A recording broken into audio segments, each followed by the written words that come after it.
네, 여러분의 저녁 파트너 김종석입니다. 1시간 정도 뒤면 이 국민의힘의 경선 후보가 8명에서 4명으로 압축이 됩니다. 이 분위기상 나경원 혹은 안철수 두 사람 중에 한 명이 막차를 탈 것 같은데 이렇게 되면 탄핵 찬성과 탄핵 반대 구도가 어떻게 되느냐도 향후 국민의힘 대선 경선판의 분수령이 될 것 같습니다. 저희가 이 소식을 준비했습니다. 예, 그리고 오늘도 여러분의 댓글 기다립니다. 뉴스탑10 유튜브 생방송에 의미 있는 댓글 남기시면 저희가 소개도 하고 질문도 받아보겠습니다. 멀리 가지 마십시오. 1분 뒤에 바로 돌아옵니다.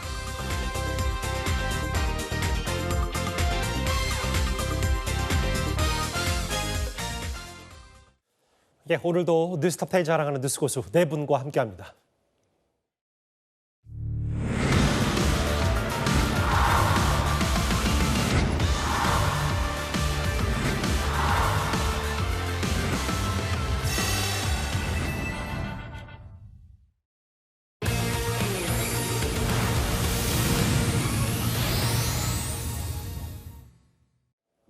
예, 화요일 뉴스탑10은 바로 여기부터입니다. 6시 30분쯤, 그러니까 약 1시간 좀 정도 뒤면 국민의힘의 대선 경선 후보들이 4명으로 추려집니다. 이미 여론조사는 끝이 났고요. 발표만 남았는데 문제는 이 관전 포인트, 그 막차를 타는 마지막 티켓을 거머쥐는 후보가 나경원이냐 안철수냐, 이게 핵심 관전 포인트일 겁니다. 결국 윤석열 전 대통령에 대한 민심의 평가로도 이번 경선 결과를 분석할 수 있을 겁니다. 4명만 올라갈 수 있잖아요. 다른 3명은 누가 올라오리라 예상하세요? 김문수 후보, 홍준표 후보, 한동훈 후보. 그래도 한동훈 후보 넣어주시네요. 거기엔 들어올 것 같아요. 안철수 의원은 옆방 아니에요? 방은 가까운데 안철수 의원은 안 들어올 것 같은데. 우리 7층 방 모임도 있어요. 안철수 의원도 나 후보님이랑 친하다고 하더라고요.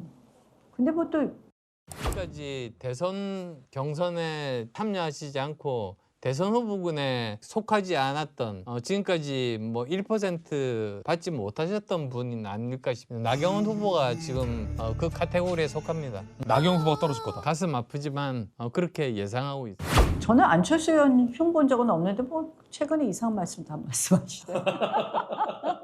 급한가 봐.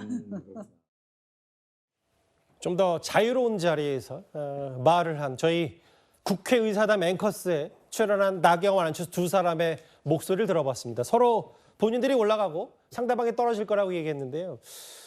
이현정 의원님, 네. 최근 여론조사를 딱 보고 누가 4강의 마지막 티켓을 거머쥘지는 예측하기 쉽지는 않은데 일단 여러 가지 중에 저희가 분명히 살펴봐야 될 거는 8명에서 4명을 추리는 건 100% 완전 국민 경선입니다. 그렇죠. 지금 아마 제가 알기로는 5개 여론조사 기관에서 800샘플씩 해서 지금 조사를 진행을 했고 예. 양일간 어제와 오늘 아마 이 전화 면접을 통해서 이제 그러게요. 조사를 한 걸로 알고 있습니다. 자, 거기서 일단 국민의힘 지지층과 무당층 거기에 일단 이 것만 표집을 해서 그 결과로 아마 이제 이 당락을 결정하는데요. 아무래도 이제 이번 후보들 보면 8명의 후보 중에서 탄핵에 반대했던 분들 뭐 김문수, 홍준표, 나경원, 이철우 뭐 이런 후보들이 있는 것이고요. 탄핵에 어쩌면 계엄 반대, 탄핵 찬성 속에 섰던 한동훈 후보, 유정복 후보, 그다음에 뭐 이런 후보들이 있는 상황이고 예. 결국 이제 그 어떤 민심의 결과가 어떤 방식으로 나올 것인지 지금 일단 현재로는 3강 구도는 뭐 거의 아마 여러 가지 여론조사 통해서 확정적인 것 같습니다. 김문수, 홍준표, 한동훈. 그렇죠. 김문수, 한동훈, 홍준표 이 3명의 후보는 이제 거의 확실한 것 같고 예. 그렇다면 이제 마지막 티켓 하나 이거 누가 가질 것인가? 안철수인가 나경원인가? 이 두 개가 이제 제일 관심사인데 예. 아무래도 이제 일반 대중적 인지도 특히 대선에 출마한 경험이 있는 안철수 후보가 대중적 인지도는 꽤 높다고 할 수가 있을 텐데 문제는 당내 즉 국민의힘 지지층에게는 또 나경원 후보가 또 인지도가 높은 상황이거든요. 저기 자막에 보이다시피 역선택 방지 조항이 있다는 것도 비교적 나경원 후보에게 유리할 수 있는 거예요? 그렇죠. 이제 국민의힘 지지층과 무당층 이 두 어떤 표준만 가지고 이제 계산하기 때문에 예. 이제 그렇게 되면 나경원 후보에게 좀 더 유리한 거 아닌가라는 게 이제 아마 일반적인 전망인 것 같습니다. 예. 그렇지만 이제 그저께 진행됐던 TV 토론 결과라든지 예. 뭐 그다음에 이제 안철수 후보 같은 경우는 아무래도 이제 그동안 계엄 반대, 탄핵 찬성 강한 입장을 표명했기 때문에 그 표심이 어떻게 작용할 것인지 아마 거기서 판가름이 날 것 같습니다. 그래서 이현정 의원 누구 예상하세요? 저는 일단 지금 상황을 보면 일반적으로 지금 당도 그렇고 예. 뭐 저도 지금 추세를 보면 나경원 후보가 조금 유리한 상황이 아닌가라는 또 생각이 들어요. 나경원 후보가 올라갈 가능성이 높다. 1시간 뒤면 뚜껑 열어보면 바로 결과 나오니까 이현정 의원의 예상이 맞는지 틀린지 한번 바로 보겠습니다. 여론조사. 최근에 처음에는 이제 안철수 후보가 6.1%였다. 다소 떨어졌다. 다시 올라가고. 나경원 후보 물론 뭐 추세입니다만 이게 엎치락뒤치락하기 때문에 딱 단언할 수는 없거든요. 100% 완전 국민 경선식으로 하지만 역선택 방지 조항이 있다. 그런데 최진봉 교수님. 네. 오늘 보니까 안철수 후보가 윤석열 전 대통령과 단일화한 걸 후회한다.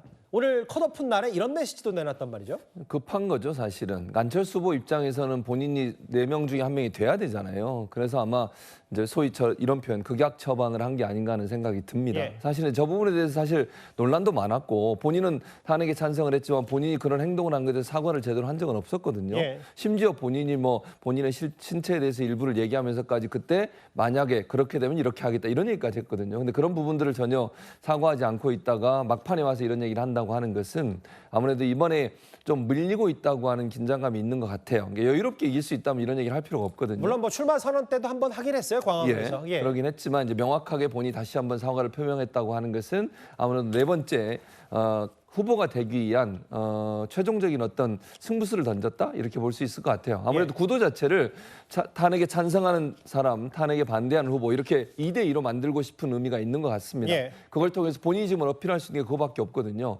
왜냐하면 당내 당원들 같은 경우에는 아무래도 나경원 후보를 지지하는 층이 높으니까 예. 거기에 호소해서 표를 더 가져오긴 어려운 상황이니까 무당층 또는 뭐 중도 보수적인 그런 성향을 갖고 있는 분들에게 어필하기 위해서는 탄핵이 필요하다는 것을 강조하기 위해서 그런 얘기를 한 것 같은데 예. 그건 결국 본인한테는 본인의 선택이 이런 결과를 낳게 됐다고 하는 책임감도 함께 묻게 되기 때문에 크게 영향을 줄 가능성은 좀 낮다 이렇게 생각합니다. 이 나경원, 안철수 물론 뭐 이건 대체적인 분석과 관측이고 뭐 나머지 후보가 갑자기 또 떨어질 가능성도 배제할 수 없어요. 이 경선판이라는 게 쉽게 알 수 없기 때문에. 그런데 보통 두 사람 중에 나경원, 안철수 누가 올라가느냐에 따라서 이게 한동훈 후보에게 미치는 영향이 가장 크다고 보는 것 같습니다. 한동훈 지금 이제 전 대표 같은 경우는 지금 이제 만일 나경원 의원이 오늘 1차 경선에서 올라가 버리면 상당히 유리한 그런 구도가 형성됩니다. 안철수 후보가 올라가는 결과가 나오면 한동훈 후보가 조금 그래도 해볼 만하다 희망을 가져볼 수가 있고요. 나경원 후보가 올라간다라고 하면 김문수 후보의 경선 승리가 거의 확정적이다. 이게 누가 올라가냐에 따라. 그러니까 탄핵 반대에 선봉에 섰던 나경원 의원과 아예 탄핵 찬성표를 던졌던 안철수 의원의 지금 막차 티켓 대결이기 때문에 그러면 누가 올라가느냐에 따라 찬탄 대 반탄 2대2 구도가 되고 팽팽하게 혹은 나경원 후보가 4강 올라가면 여기는 또 한동훈 후보만 빼면 나머지 김문수, 나경원, 홍준표는 또 반탄 구도가 되니까 이런 구도에 따른 유불리가 확실히 있을 거예요. 다음 화면을 보겠습니다. 그런데 김성태, 천하람 두 사람의 이 관측이 서로 다릅니다. 정혁진 변호사님. 네네.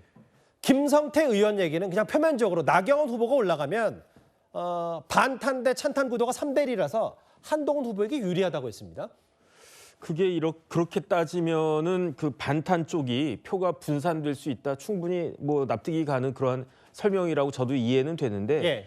제 개인적인 사견이지만 누가 올라가든지 한동훈 후보에게 큰 차이는 없지 않을까 저는 그런 생각이 들어요. 왜 그러냐? 한동훈 후보는 다른 어떤 후보보다도 고정적인 팬심이 있는 것 같아요. 팬덤이요. 네, 팬덤이 있는 것 같아요. 그렇기 때문에 아마 제 개인적인 생각이지만 예. 한동훈 후보가 양강에 들어갈 정도의 그 팬덤은 있다라고 저는 보여지고 예. 그 다음에 뭐 그 후원금 같은 거 모이는 것 봤어 그 볼 때에도 그렇기 때문에 나경원 후보가 올라가느냐 그 안철수 후보가 올라가느냐가 한동훈 후보가 양강까지 올라가는 데는 큰 차이는 없을 것 같고요. 예. 결국은 그 양강까지 올라가서 그러면은 제 개인적인 생각이지만 김문수 후보나 아니면 홍준표 후보가 올라가지 않겠습니까? 예. 그 최종 후보가 될 것까지는 잘 모르겠는데 예. 어쨌든 뭐 그 양강까지는 그냥 무난하게 가지 않을까 그런 느낌이 듭니다. 그러니까 큰 두 사람 중에 누가 4강에 오르느냐가 한동훈 후보의 큰 변수는 아닐 거다. 다만 여기도 있어요. 이제 천하람 의원 얘기는 뭐냐면 김진욱 대변인. 이게 안철수 후보가 올라가면 한동훈 후보가 해볼 만하다. 그러니까 이른바 찬탄파의 분위기가 그만큼 있는 거 아니냐. 이렇게 쭉 되니까 한동훈 후보가 해볼 만하고 나경원 후보가 4강 가면 1등은 김문수 후보다. 이렇게 단언을 했어요.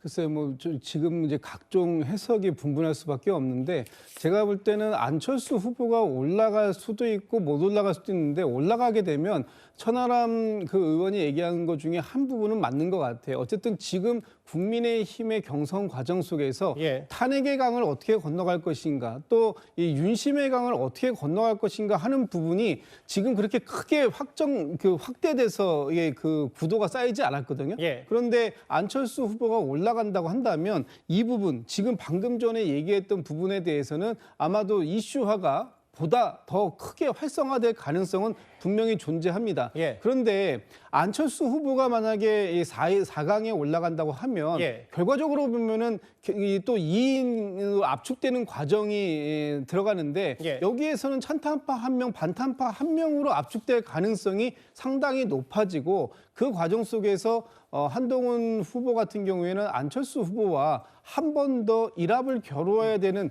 그런 부분이 있기 때문에 예. 그 과정이 쉽게 그냥 지나갈 수 있을지 아니면 그 과정들 속에서 조금 더 다른 접근 방법이 필요할지 그 부분은 좀 지켜볼 필요가 있겠죠. 그러니까 이제 김성태 의원 전 의원의 해석은 이게 표 계산을 해보면 반탄파끼리 본인들이 나눠 가지니까 한동훈 후보에게 유리하다. 아니다. 천하람 의원 얘기는 이게 뭔가 전반적인 붐업, 찬탄파의 붐업이 있어야 한동훈 후보가 본인도 올라가는데 그렇지 않다면 김문수 후보가 1등할 거다. 근데 다음 한번 보겠습니다. 이게 좀 공교로운 건 국민의힘의 경선 룰이 1차 경선은 지금 보시는 것처럼 오늘 4명이 발표되는데 이 여론조사 100% 역선택 방지 조항이 있고 국민 여론조사 100%인데 여기 2차 경선은 또 50-50이거든요. 그러니까 아무래도 2차부터는 당원들의 입김이 꽤 많이 나올 수밖에 없습니다. 정리 좀 해보면 이현정 의원님. 네. 오늘 나경원, 안철수 누가 4강 안에 드느냐에 따라서 전반적으로 뭐 표본이 많지는 않지만 민심이 윤 전 대통령 탄핵과 파면에 대해서 어떻게 생각하는지는 좀 점쳐볼 수 있는 겁니까? 그렇습니다. 일단 오늘 구도를 보면 그런 어떤 좀 분포를 좀 알 수가 있을 것 같은데요. 근데 이제 사실은 이제 윤 전 대통령이 비상계엄 이후에 예. 꽤 이제 어떤 이 거리에 시위대가 꽤 영향이 컸지 않습니까?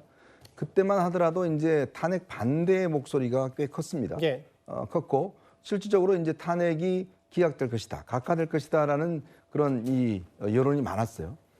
이 국민의힘 지지율도 그렇게 높았습니다. 근데 이제 변곡점이 있었죠. 결국은 이제 헌법재판소가 8대 0이라는 전원 만장일치로의 어떤 결론을 내렸고 그 이후에 윤석열 대통령이 이제 관저에서 사저로 가면서 모두 다 이기고 돌아왔다.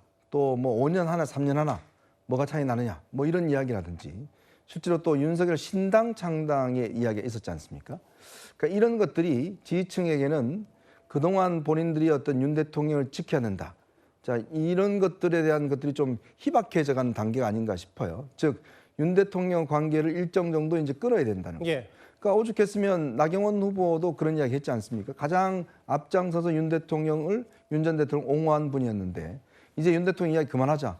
말하지 않지 않습니까? 그건 뭐냐면 예. 윤 전 대통령을 자꾸 떠올리는 순간 불리하다는 거예요. 그러니까 그만큼 여론이 좀 바뀌었다는 겁니다. 제가 볼 때는 아마 헌법재판소 이 8대 0 결과가 영향을 미쳤을 것 같은데 그런 어떤 현상들이 지금 국민의힘 경선에 작용을 하고 있다 그러면 아마 예전에 이제 그 당시에 전당대회 할 때 예. 한동훈 당시 전 대표와 함께 3명의 후보가 나왔잖아요. 그렇죠. 윤상현, 원희룡, 나경원. 맞아요. 그러니까 이 3명의 후보는 사실은 좀 동색이었습니다. 그럼에도 불구하고 당시 한동훈 전 대표가 63%의 찬성으로 당대표가 됐잖아요. 예. 그렇다면 그러한 분위기가 다시 어게인, 즉 다시 재현될 수 있을 것인지, 물론 그때만큼은 아닐 겁니다만은 예. 그래도 이제 지금부터는 이 보수 지지층들이 좀 전략적 판단을 하기 시작할 거 아닌가. 예. 즉 압도적인 이재명 후보의 어떤 이거를 상대할 수 있는 사람이 누굴까? 이 부분에 대한 판단으로 넘어온다면 저는 분위기는 조금 바뀌지 않을까 싶습니다. 그 1차 컷오프 날 국민의힘 주자들이 오늘 너도 나도 공약 경쟁을 벌였습니다. 가장 세게 맞붙고 있는 두 후보부터 먼저 만나보겠습니다. 반드시 이 메가폴리스 정책을 실현시켜서 전국에 5개의 서울을 만들겠습니다. 단순한 수도권 집중 문제를 해소하는 것이 아니라 AI 3대 강국, 1인당 국민소득 4만 달러, 중산층 70% 달성하겠습니다. 저는 문과가 아니고 이과입니다. 그때 고등학교 때 이과로 간 목적은 경북대학교 의과대학 가려고 공부를 했어요. 박단 부회장이 경대 나왔지? 그지? 내가 박 회장 선배될 뻔했어요. 여야 정치인 중에서 누가 이 문제를 자기가 책임지고 조정하고 협의하고 타결시키겠다 나선 사람이 없어요. 바로 언론에서 적시 좀 해결할 수 있는 그런 방책을 찾자고 오늘 찾아온 겁니다. 저희들이 의료계 의견을 충분히 들어서 집권하면 바로 문제 해결 절차로 들어가겠다는 약속을 드리려고 왔습니다. 자, 정책 경쟁 얘기는 잠시 뒤에 또 만나볼 텐데요. 정혁진 변호사님. 사실 지난 주말에 했었던 홍준표 후보의 이른바 키높이 질문. 이거에 대해서 사실 어제 오늘 온갖 그 일간지 아침 신문 사설들이 다 품격 떨어진다고 홍 시장 많이 비판했었는데 오늘 한 유튜브에 출연해서 배신자 프레임에 갇혔다 한동훈 후보가 이런 얘기를 하면서도 국민들 궁금증 봉인 해제했다. 이렇게 추가로 밝혔습니다. 어떻게 받아들이세요? 글쎄요, 그 봉인이 해제가 됐습니까? 거기에 대해서 어떤 답변이 있었습니까? 그렇지가 않잖아요. 그다음에 제일 심각한 거는 지금 국민의힘이라고 하는 정당이 예. 네거티브를 할 상황입니까? 만약에 국민의힘에서 후보로 선출이 된다라고 하면 예. 대통령 될 가능성이 굉장히 높다. 그러면 자기들끼리 치고받고 하면서 네거티브 하는 게 제가 이해가 되겠는데 국민의힘 후보들 전체 지지율 다 합쳐봤자 30%도 지금 될까 말까한 상황 아니겠습니까? 그런데 어떻게 네거티브를 하지? 저는 서로 간에 이렇게 포지티브 해가지고 막 축해 세워줘도 될까 말까한 상황에서 저런 네거티브 한다라고 하는 것이 개인적인 생각이지만 굉장히 한심하다라는 그런 생각이 들고요. 예. 그다음에 이제 네거티브 중에서도 인신 공격 중에서도 예컨대 뭐 얼굴이 어떻다, 키가 어떻다, 학벌이 어떻다 이런 거 네거티브 하면요. 이건 그야말로 그 인격 모독적인 그런 거 아닌가? 저는 홍준표 시장님 같이 정치도 오래 하시고 뭐 이것저것 갖출 거 다 갖추신 분이 저런 그 태도를 보이시는 것에 대해서 굉장히 유감이다 그런 생각 듭니다. 잠깐만요. 아까 그 공약 경쟁 각 후보들 제가 한번 읽어볼게요. 오늘 한동훈 후보는 5개 서울, 아예 뭐 손가락 5개까지 펼치면서 그 얘기를 했고요. 아까 부울경, 균형 발전 공약을 목소리 높인 나경원 후보 있고요. 여기 한동훈 후보 있고 청년층 공약 김문수 후보. 아까 의대 정원 문제 해결하겠다라고 해서 의사협회를 찾은 홍준표 후보인데 아까 얘기했던 거 조금만 더 하면 홍준표 후보는 이에 그치지 않고 트럼프 대통령 거론했어요. 내가 맞상대할 사람도 트럼프 대통령이고 트럼프 보면 막말하더라. 그러니까 내가 그렇게 할 수도 있는 거 아니냐. 홍준표 후보 이런 취지의 얘기도 했어요. 글쎄요, 그 미국에서의 정치 문화와 한국에서의 정치 문화 분명히 다른 부분이 있죠.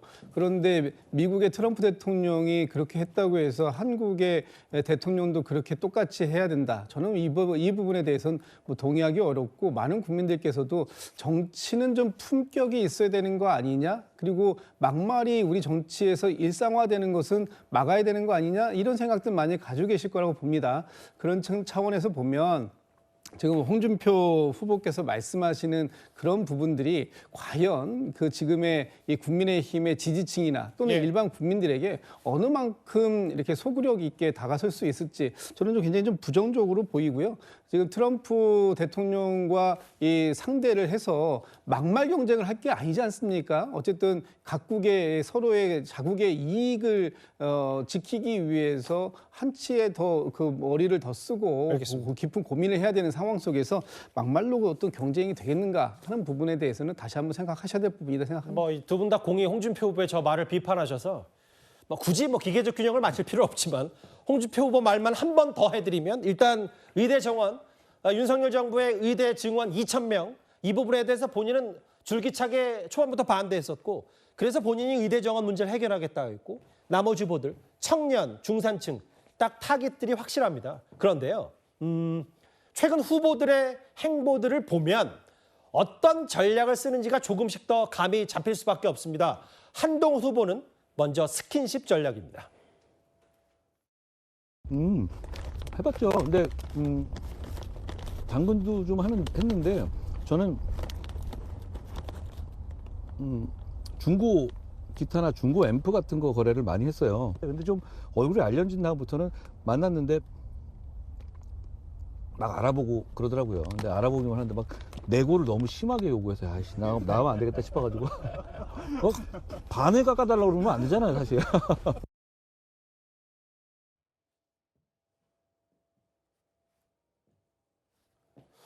그러게요. 근데 이제 그 한동훈 후보가 직접 뭐 당근하려고 막상 대면하면 상대 이제 구매하라는 사람도 많이 당황했을 것 같아요. 그런데 이현정 의원님. 네.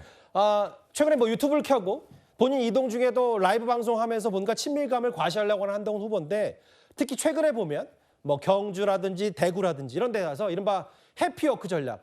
본인이 직접 그 여론 시민들과 1대1로 만나겠다. 이런 거를 선거 전략으로 삼은 것 같습니다. 그렇죠. 그러니까 아무리 지금이 SNS 시대, 유튜브 시대라고 하지만 또 이 후보들이 직접 유권자들과 함께하는 거 이것도 굉장히 중요한 선거운동 방식일 겁니다. 아마 지난 부산 금정구청장 그 보궐선거가 이 상당히 이제 모범이 된 것 같아요. 당시에 뭐 여러 가지 여론조사를 보면 꽤 뒤져 있었지 않습니까? 국민의힘 후보가. 그런데 이제 한동훈 당시 대표가 내려가서 이 해피워크 즉 걸어 다니면서 사실상 이제 유세를 하는 이런 이제 선거 방식을 취했어요. 그러니까 아무래도 이거를 하게 되면 좋은 것은 이제 일단 이 많은 유권자들을 만날 수 있다는 것이고 또 세과시를 할 수 있다는 겁니다. 팬덤이 있는 후보 같은 경우는 이제 이걸 할 수가 있는 것이고 또 하나는 이제 건강을 과시할 수 있다는 거죠. 그러면서 실제로 이제 이 한번 이렇게 바이럴이 일어나면 실제로 그런 영상이나 이런 것들이 뭐 SNS 통해서 굉장히 빠르게 확산되고 조회수도 꽤 높습니다. 이제 그러다 보니 결국은 SNS 자체가 이 하나의 수단이 아니라 실제로 저런 어떤 행동을 하면서 그것이 SNS 통해서 확산되는 선거 방식. 저는 아마 이번 대선은 대부분 선거가 저런 방식으로 진행될 것 같아요. 그러니까 뭐 어떤 연설이나 이런 것보다는 가볍고 짧게 볼 수 있는 것들. 이런 것, 그다음에 이제 직접 아마 분들이 나와서 한번 보고 싶은 것들, 뭐 그런 선거 방식이 되면 역대로 이제 선거 방식이 많이 바뀌었습니다만은 어쨌건 이번에 어떤 좀 특징들은 이 쇼츠를 활용한 이런 어떤 이 파급력, 그다음에 이제 직접 유권자들을 만나는 것, 뭐 이런 것들이 아마 선거 운동의 대세가 되지 않을까 싶습니다. 온라인, 오프라인 뭔가 전략은 한동훈 후보 쪽이 확실해 보이는데 아까 정혁진 변호사께서 이제 한동훈 후보의 팬덤이 단단하기 때문에 뭐 나경원, 안철수 누가 올라와도 그리 큰 영향을 미치지 않을 거라고 관측하셨는데 최진봉 교수님 여기 제목을 보면 이재명 후보보다 이재명 전 대표보다 2배 빨랐다라고 하면서 이게 정치인들의 후원금 뭐 이재명, 한동훈 이 정도 팬덤은 있어야 가능한 일이다라는 평가들이 많아서 보니까 꽤 빨리 29억 후원금을 채운 것 같아요. 네, 빨리 채웠는데 2배 빠른 건 아니고요. 제가 기사를 찾아보니까 이재명 후보는 13시간 50분 걸렸고요. 한동훈 후보는 10시간 55분, 약 3시간 정도 빠른 것 같아요. 근데 이게 특징이 있는데 두 분 다 소액 후원자가 많긴 합니다. 10만 원 이하 소액 후원자가 한동훈 후보 같은 경우 93.9%, 이재명 후보는 99%예요. 그러니까 약간 5% 차이가 나니까 소액 후원자들이 많이 들어오다 보니까 아마 시간이 좀 더 걸린 것 같고 비슷하다고 저는 생각해요.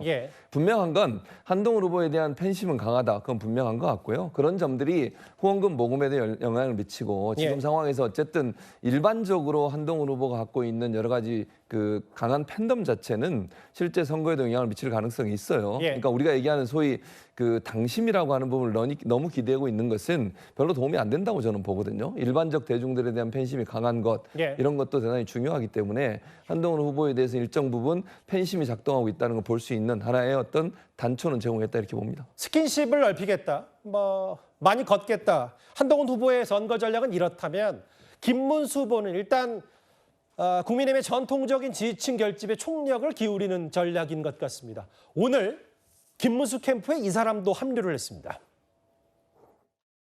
저는 5년 전인 2020년에 대통령 문재인에게 구두를 던져 약 9개월 동안 감옥에서 살았습니다. 반국가 세력 척결의 최적임자로 김문수 후보를 선택했습니다.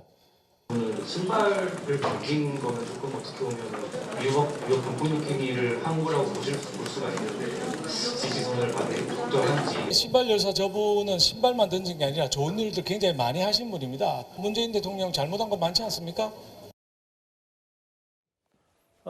벌써 5년 전입니다. 문 전 대통령이 신발을 던져 징역 9개월 실형을 받았었는데 오늘 박수영 본부장, 김문수 캠프 측 얘기는 국민적 분도 표현할 수 있고 문 전 대통령 잘못한 건 많지 않냐라고 하면서 이 행동 말고도 다른 일도 많이 했다라고 캠프 합류 이유를 설명을 했어요.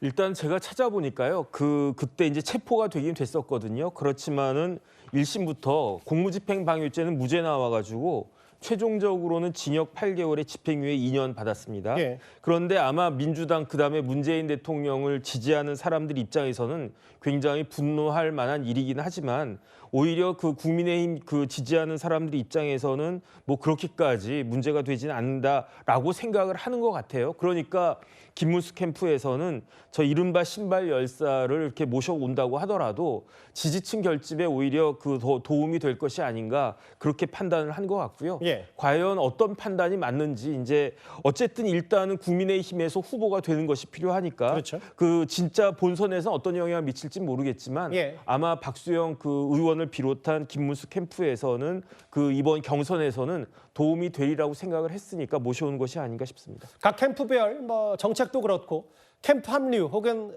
전략들, 선거 캠페인 전략들을 하나하나 좀 만나보고 있는데요.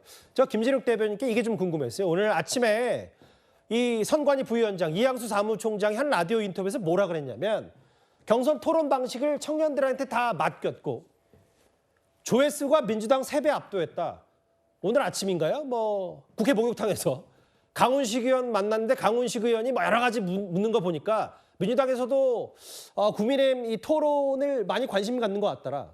희화 아니고 흥행은 성공했다. 이렇게 자평했는데 어떻게 들으셨어요? 글쎄요, 뭐 그렇게 자평하셔서 마음이 편하실 수 있을 것 같습니다.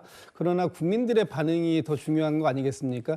국민의힘의 이번 경선에서 나왔던 그런 많은 모습들, 그것을 과연 2030 세대들은 뭐 긍정적으로 평가했을지 모르겠습니다만 전체 국민들에서 정말 그것이 긍정적인 평가만 있었을까요? 이런 그 대통령 경선을 희화화했다라는 비판, 그리고 무엇보다도 그 경선 과정 중에서 여전히 네거티브 캠페인이 판치고 있었다라는 그런 부분들, 이런 것들이 과연 경선에 흥행이 되었다 이렇게 볼 수 있을까요? 조회수가 조금 더 높게 나왔다, 이것이 과연 흥행의 기준이 될 수 있을 것인가? 저는 모든 흥행의 기준은 달라야 된다고 봅니다. 특히 대통령 경선에서의 흥행이란 그 경선을 통해서 후보가 어떻게 본인의 소신을 가지고 얘기하고 그 국가 비전을 얘기할 수 있었던가, 그런 것들이 이 당내 경선뿐만 아니라 경선 이후의 본선에서도 충분히 그 효과를 발휘할 수 있었을 때 그것이 경선의 효과, 효율성 뭐 이런 부분으로 평가돼야 되는 것이 맞는 것이 아닌가 이런 생각을 합니다. 알겠습니다. 1시간도 채 남지 않았어요. 지금이 저녁 5시 46분이니까 한 6시 반, 6시 30분쯤이면 4강 티켓을 누가 거머쥐냐, 국민의힘 경선판. 저희가 다시 한번 그 시간 직전에 미리 현장을 연결해서 발표까지 생중계로 만나보도록 하겠습니다. 일단 첫 번째 이슈는 여기까지였습니다. 다음 주제 모르겠습니다. 오늘 사법부의 이런 판단이 6월 3일 대선에 영향을 미칠 수 있을까요? 다음 주제 바로 만나보겠습니다.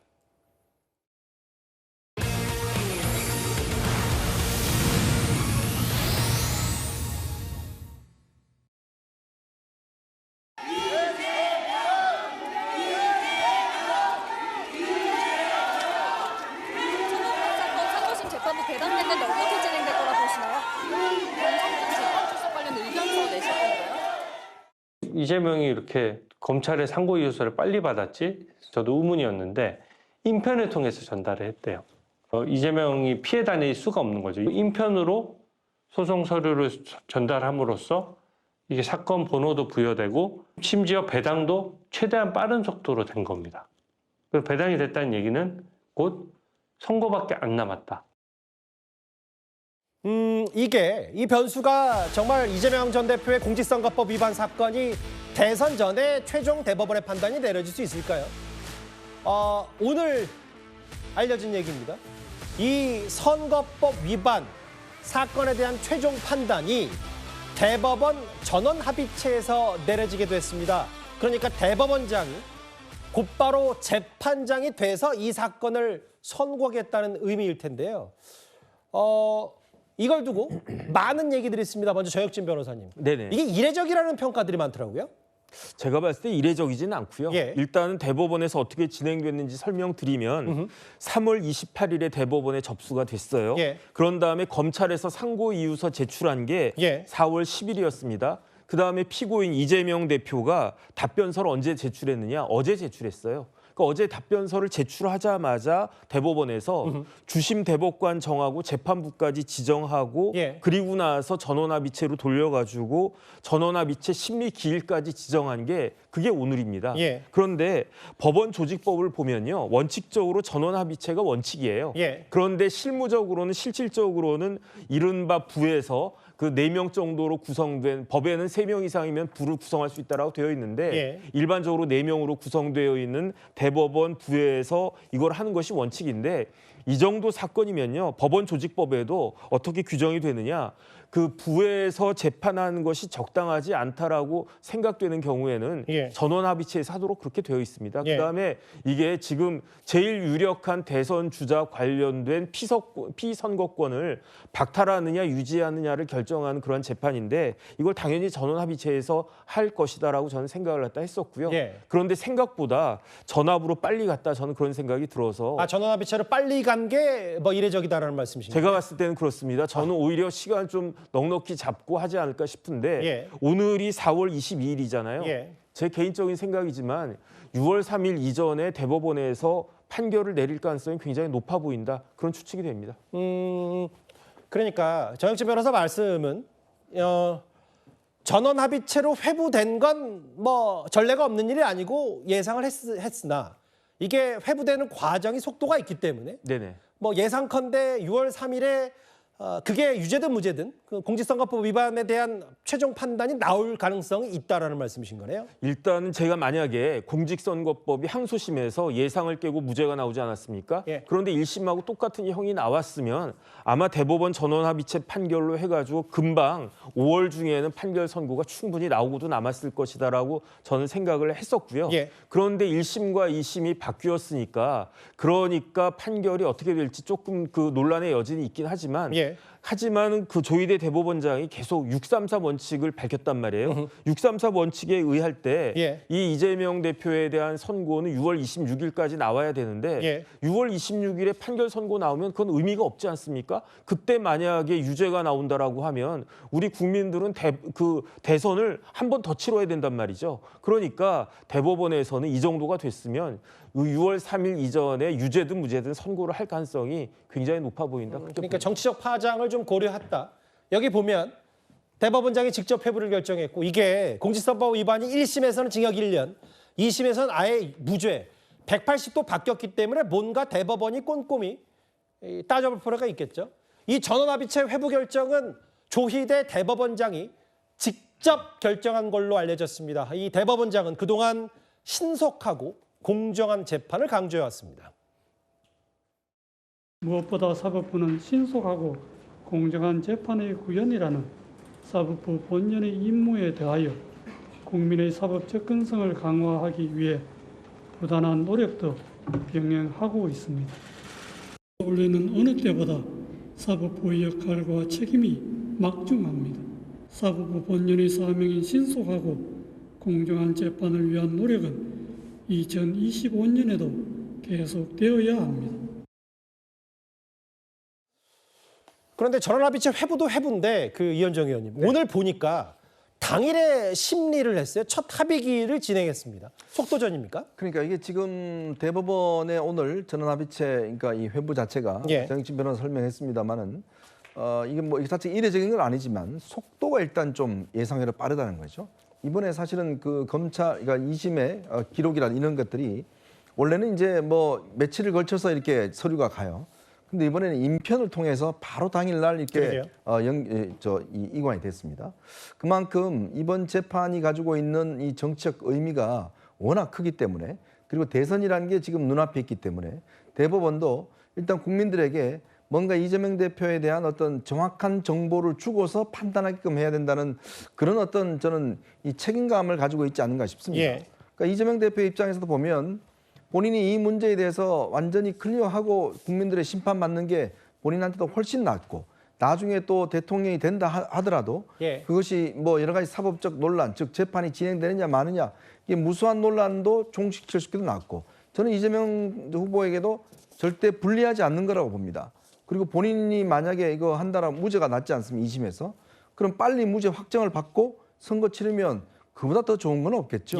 자, 그런 의미에서 저는 이재명 대표도 이 사건 관련해서 뭐 지금 보니까 주심에 대해서 뭐 기피 신청하고 했던데, 그런 것보다는 빨리 진행이 될 수 있도록 저는 협조하는 게 이재명 대표한테도 유리하고, 또 우리 국민들이 볼 때도 이재명 대표가 사법적인 어떤 판단을 내리고 있는 상태에서 투표를 하는 것이 저는 이 투표권 행사에도 굉장히 필요하다, 이런 생각이 듭니다. 그러니까 전원합의체 회부가 됐고 즉각 심리도 오늘 곧바로 했기 때문에 최진봉 교수님, 사실은 잠시 저희도 잊고 있었지만 633 원칙에만 따르면 633이야 여기 6이 이미 무너진 지 오래되긴 했어도 6월 26일 전에는 대법원 선고까지 나야 되는데, 뭐 국민의힘에서는 파기자판 뭐 이런 얘기까지도 말을 했습니다만, 이현정 의원 말처럼 만약에 대법원이 할 거면, 혹은 뭐 이재명 대표가 사법부를 뭐 이래저래 할 수는 없어도 6월 3일 전에 뭔가 선고가 나야 이재명 후보로서 좀 떳떳한 뭐 정치적으로 어떤 여러 가지 것들을 다 벗을 수 있지 않냐,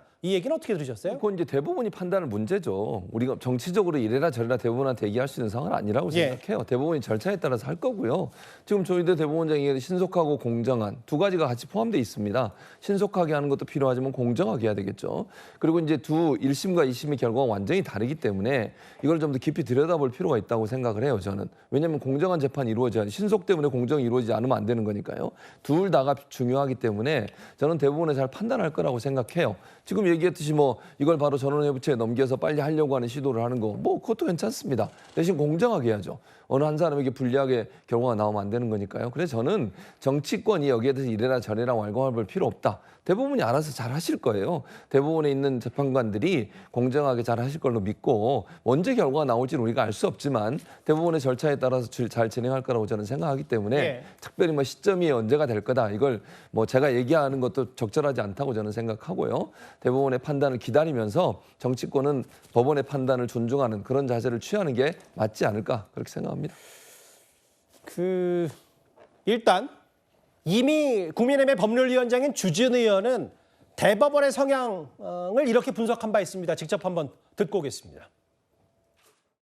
김명수 대법원장 체제하에서는 대법관 14명 중에 7명이 우리법연구회, 인권법연구회 출신이라서 굉장히 편향성이 심했습니다. 현재 조희대 대법원장 체제에는 오히려 반대로 돼 있어요. 미스터 쓴소리, 또 미스터 소수의견이라는 그 별명이 붙을 정도로 김명수 대법원장 체제에서 끊임없이 보수의 목소리를 내온 분이다. 이제 대법원의 전반적인 구성을 주진 의원이 설명했는데, 사실 오늘 그 전원합의체 회부된 이후에 지금 중앙선거관리위원장을 겸직하고 있는 이 노태학 대법관은 사건에 대해서 회피 신청을 했어요. 왜냐하면 본인이 선거 관리 업무를 담당하는데 선관위원장이 이건 선거법 위반 사건을 심리할 경우에 뭐 이해 충돌이 있다, 이런 우려의 판단인 것 같고요. 여기 보면 천대엽 법원행정처장도 제외가 됐고, 박영재 주심. 일단 정혁진 변호사님, 노태학 대법관의 회피 신청은 당연한 거죠? 아니죠. 저는 좀 이상하다고 생각합니다. 이례적이라고 생각하는 게. 이게 이례적이다. 왜 그러냐면 권순일 대법관이 그때 중앙선거관리위원회 위원장이었어요. 그런데 그 이재명 대표 경기도지사 그때 그런데 그때 권순일 대법관이 주도적인 역할을 하지 않았습니까? 예. 마지막에 실질적으로 결정한 사람이 권순일 대법관인데 노태학 대법관이 왜 그 회피 신청을 했나? 저는 조금 오히려 그것이 이례적이다 그런 생각이 들고요. 예.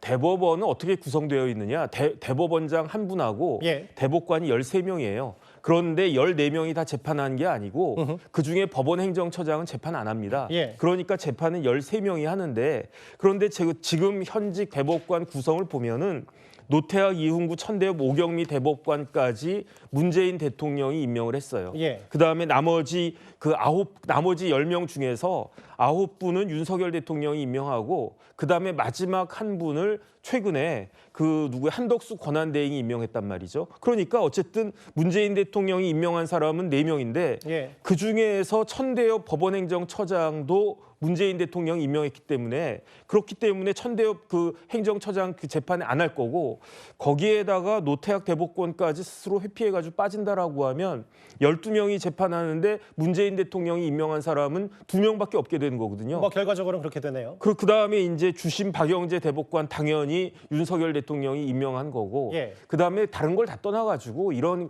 뭐 이렇게 대법관이 정치색이 어떠니 뭐 중도니 신분이 옛날에는 이런 따지지 않았어요. 예. 옛날에는 대법관 정도 되고 헌법재판관 정도 되고 그러면 예. 법리에 따라서 정확하게 재판을 하지 이거를 갖다가 따지는 것 자체가 대법관님들에 대한 모욕이라고 생각을 했는데 예. 지금은 그렇지가 않단 말이죠. 이거 따질 수밖에 없게 되어 있는데 지금 대법관 구성으로 봤을 때는 이번 대법원에서는 항소심과 같은 그러한 결론을 내릴까? 저는 거기에 대해서는 좀 기대를 많이 하는 편이고요. 예. 그다음에 무엇보다도 무죄가 뒤집힐 가능성이 있다는 말씀을 하시는 거예요? 제가 봤을 때 1심하고 항소심 판결문 제가 둘 다 봤는데 어떻게 항소심 판결이 그 법관이 쓴 판결이라고 할 수 있는가? 전 그런 생각까지 하거든요. 예.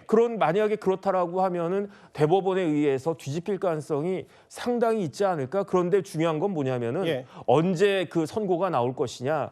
그다음에 이 관련해 가지고 파기 환송을 할 것이냐, 파기 자판을 할 것이냐 그런 세부적인 문제가 있는데 대법원에서 제발 잘 좀 판단을 해주기를 진짜 국민의 한 사람으로서 기대해 보겠습니다. 근데 이제 정영진 변호사 말씀을 쭉 들어보니까 노태학 대법관이 회피한 게 이례적인 게 아니라 권순일 대법관이 과거에 심리를 했던 게 이례적이라고 저는 들려서 어쨌든 그 부분이 좀 상식적이지 않다는 과거 얘기를 한번 꺼내셨었어요.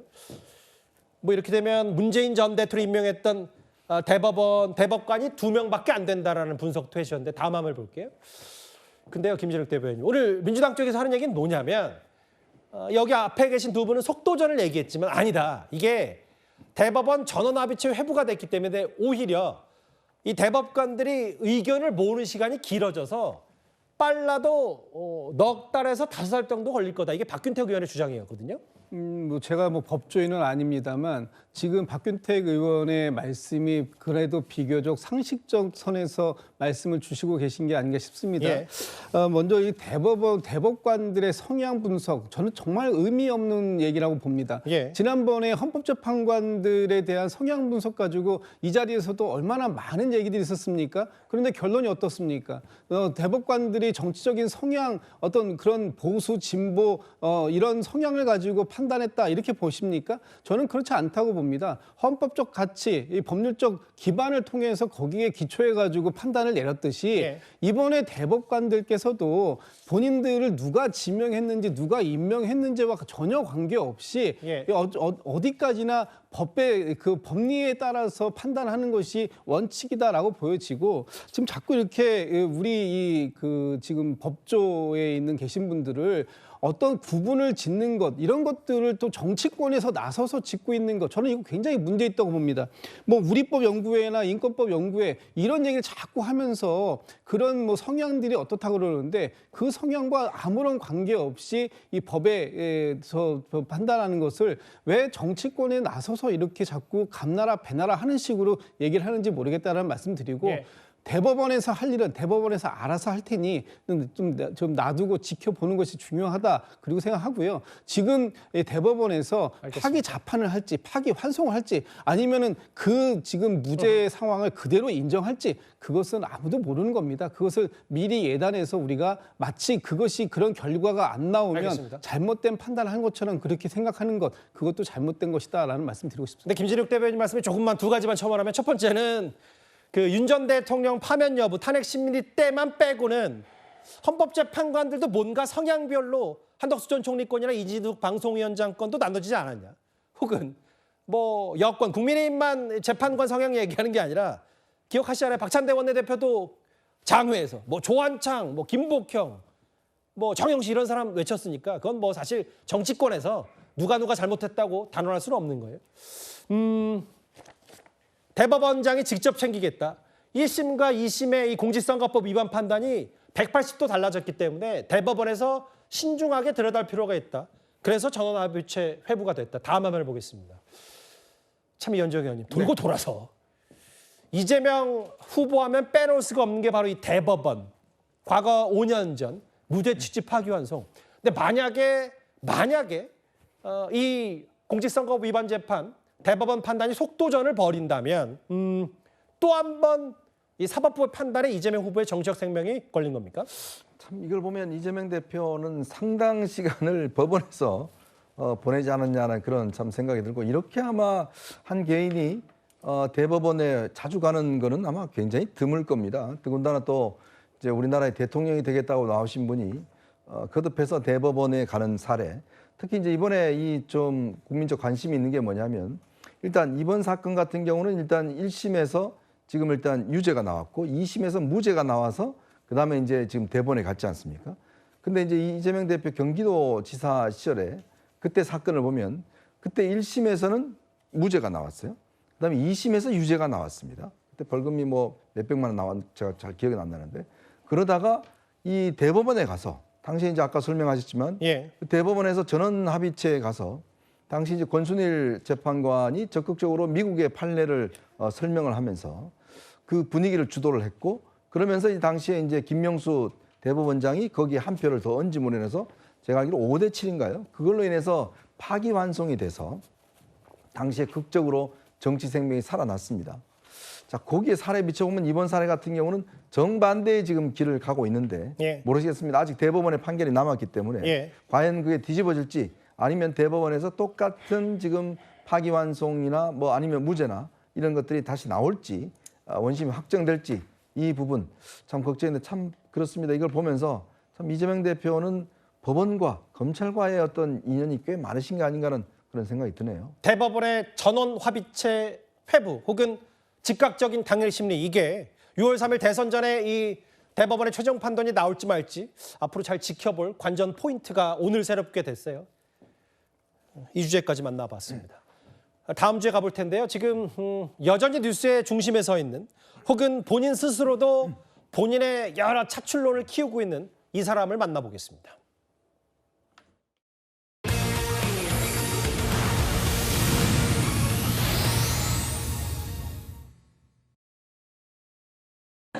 자 이거 가져가세요. 어디 이거. 아이 이렇게 열심히 들고. 대단한 선물이고. 네. 직원들한테 출동 선물하시라고 얘기해 주사고.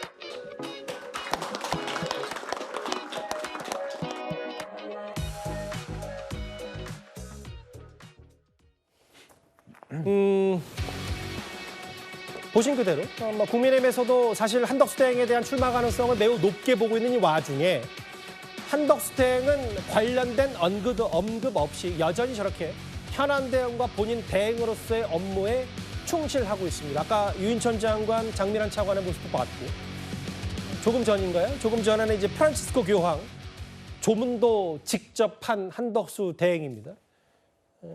비가 오는 와중에 오늘 명동성당 마련된 교황의 빈소를 찾아서 저렇게 조문을 했고요.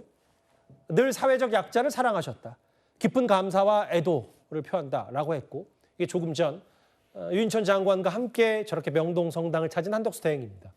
뭐 대통령 권한 대행이니까 여러 일장들은 다 정상적인 통상행보를 다 하고 있는데 제가 이현정 의원께 드리고 싶은 질문은 바로 이거예요. 화면을 좀 보겠습니다. 그런데 일단 오늘도 한덕수 대행이 물론 뭐 지금 트럼프발 관세 전쟁이 꽤 격렬하게 벌어지고 있습니다만 외신 인터뷰를 또 한 번 진행한다고 합니다. 어떤 의미라고 받아들이세요? 아무래도 지금 이제 일본에 이어서 우리가 통상 문제가 지금 꽤 이제 지금 중요한 이슈고 또 이거에 대한 국제적 여론 형성이 중요하고 또 우리의 뜻을 지금 미국에 알릴 필요가 있기 때문에 아마 한덕수 대행이 지금 CNN 그다음 파이낸스 타임즈에 이어서 지금 일단 외신 인터뷰를 계속적으로 진행하고 있는 것 같습니다. 그 이유는 아마 이제 우리 대한민국의 입장을 미국의 어떤 여로에 전달할 수 있는 방법이 아마 가장 효과적인 게 아닌가라는 그런 생각 때문에 하신 것 같아요. 그런 면에서 저는 이거는 뭐 어떤 다른 대선 행보라기 보기는 어려운 것 같은데, 근데 제가 최근에 이 한덕수 대행의 일정을 보니까 그래서 대통령 대행으로서 어떤 면에서 보면 좀 한데 지난 부활절날 특히 이제 명성교회 가서 예배 본 거라든지 뭐 어떤 다른 어떤 이 현안과 다른 어떤 행사 가는 거라든지 조금의 보면은 뭐 대선 행보로도 비춰질 수 있는 그런 행보의 어떤 일정들이 좀 있는 거는 사실인 것 같습니다. 예. 그런 걸로 보면 지금 한 대행이 본인이 일단 뭐 지금 대통령이 없는 상황에 지금 대행이기 때문에 예. 나름대로 대통령 역할을 한다라고 하면 뭐 적극적으로 그런 해석할 수 있겠습니다만은 또 한편으로 보면 이것이 어떤 정치적인 일정이 아닌가라는 또 이야기도 할 수가 있는 것 같고 예. 특히 한 대행이 아마 결단이 이제 그렇게 시간이 많이 남은 것 같지는 않습니다. 그렇죠. 다음 주 정도 되면 이제 공직 사퇴 시한이 이제 앞서가 있고 또 거기에다가 이제 지금 최상목 경제부총리가 이제 미국에서 2+2 회담을 하지 않습니까? 예. 그 결과를 받아보고 그리고 아마 조만간 이제 추경 관련된 이제 시정 연설이 있을 것 같아요. 근데 거기서 이제 어떤 이야기를 할지 뭐 등등 이런 것이 있다면 물론 뭐 정치권에서 워낙 지금 여러 가지 지금 썰을 이렇게 이야기하고 있습니다만은 아마 다음 주 초가 되면 한 대행의 행보도 가닥이 잡히지 않을까 싶습니다. 뭐 이현정 의원 개인적인 시각은 뭐 대행으로서 행보보다 뭐 훨씬 조금 더는 그 정치적 행보가 묻어 있지 않냐라는 분석을 하셨어요. 오늘 저렇게 명동성당을 찾았고 그 대주교와 악수하는 모습도 있습니다. 또 외신 인터뷰를 하니까 아무래도 또 한덕수 대행이 외신 인터뷰에서 어떻게 얘기를 할지도 한번 잘 지켜봐야 되겠죠. 그런데 오늘이었습니다. 한덕수 대행의 직접적인 출마 선언보다도 아예 한 대행의 외곽 조직이 먼저 생겼습니다. 대통령 후보 국민추도위원회, 오늘 한덕수 대행도 이 회견에 대해서 알고 있다. 이런 추대 위원회가 꾸려졌는데요. 화면을 만나보겠습니다. 지금의 난국을 타개할 유일한 지도자로 한덕수 총리님을 지지하는 것입니다. 대화는 저희가 카톡도 하고 전화도 하고 그런 상태입니다. 이 행사 자체도 좀 알고 계신 건지? 당연히 알고 있습니다. 전화 콜을 받아서 굉장히 부담스럽게 생각하고 확실하게 한 총리가 등장을 하면 그 단계에서 자기의 거취도 표명하겠다. 그렇게 이해하시면 돼요. 출마 촉구하시는 분들이 전부 민주당 분들인데 그렇죠? 한덕수 출마시켜가지고 이재명하고 단일화하려고 하는 거 아니냐.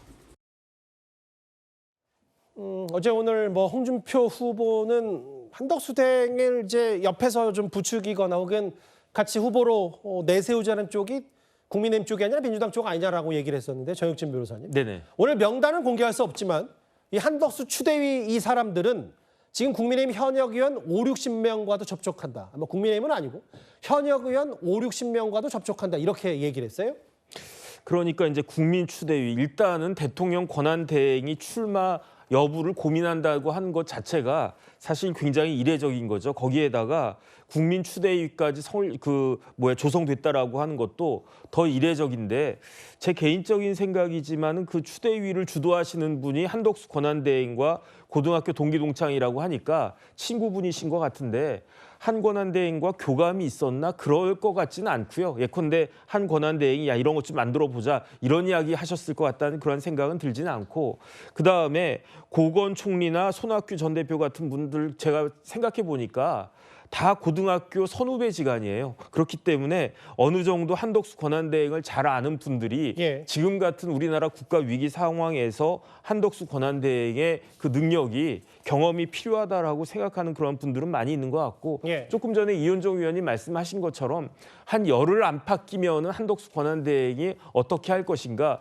어제 파이낸셜 타임스 인터뷰한 걸 보니까 한덕수 권한대행이 뭐라고 이야기했습니까? Not yet made a decision 이랬단 말이죠. 얘기죠. 아직까지는 결정을 안 했다. 그러면서 노코멘트 했는데 이제 조금 있으면은 결정을 할 그 시간이 운명의 시간이 째깍째깍 다가오는 것 같다. 전 그런 생각 듭니다. 오늘 저희 채널의 정치 시그널에 전직 총리인 이낙연 전 대표가 출연을 했습니다. 이른바 한덕수 차출론에 대해서 이런 관측을 했습니다. 직접 한번 들어보겠습니다.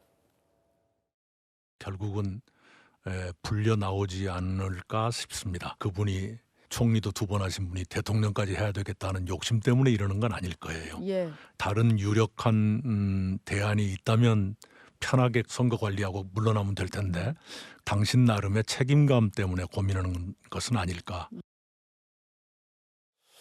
뭔가 이낙연 전 총리가 봤을 때는 한덕수 대행이 나올 가능성이 높다 이런 걸로도 좀 보이는데 회견 알고 있고 100% 출마한다. 5월 3일 그러니까 공직자 사퇴 시한 액션이 있을 거라 확신한다. 뭐 고교 동기동창이라고 하더라도 글쎄요. 저 최진봉 교수님. 추대위가 아무리 뭐 본인들 스스로가 움직인다고 하더라도 100% 출마라고 단언하는 거면 한덕수 대행도 모르겠어요. 뭐 손학규 혹은 고건 과거 정치 원론들과의 소통보다 추대위와도 소통을 하는 건 아닌지 모르겠습니다. 그렇게 보여져요. 왜냐하면 뭐 여러 가지 정황들 아까 뭐 두 분도 말씀하셨지만 기본적으로 본인이 노코멘트 하는 거는 정치인의 노코멘트는 예스하고 같은 의미예요. 대부분에 보면. 그렇기 때문에 만약에 본인이 대선에 출마할 생각이 없다면 딱 잘라 얘기했겠죠.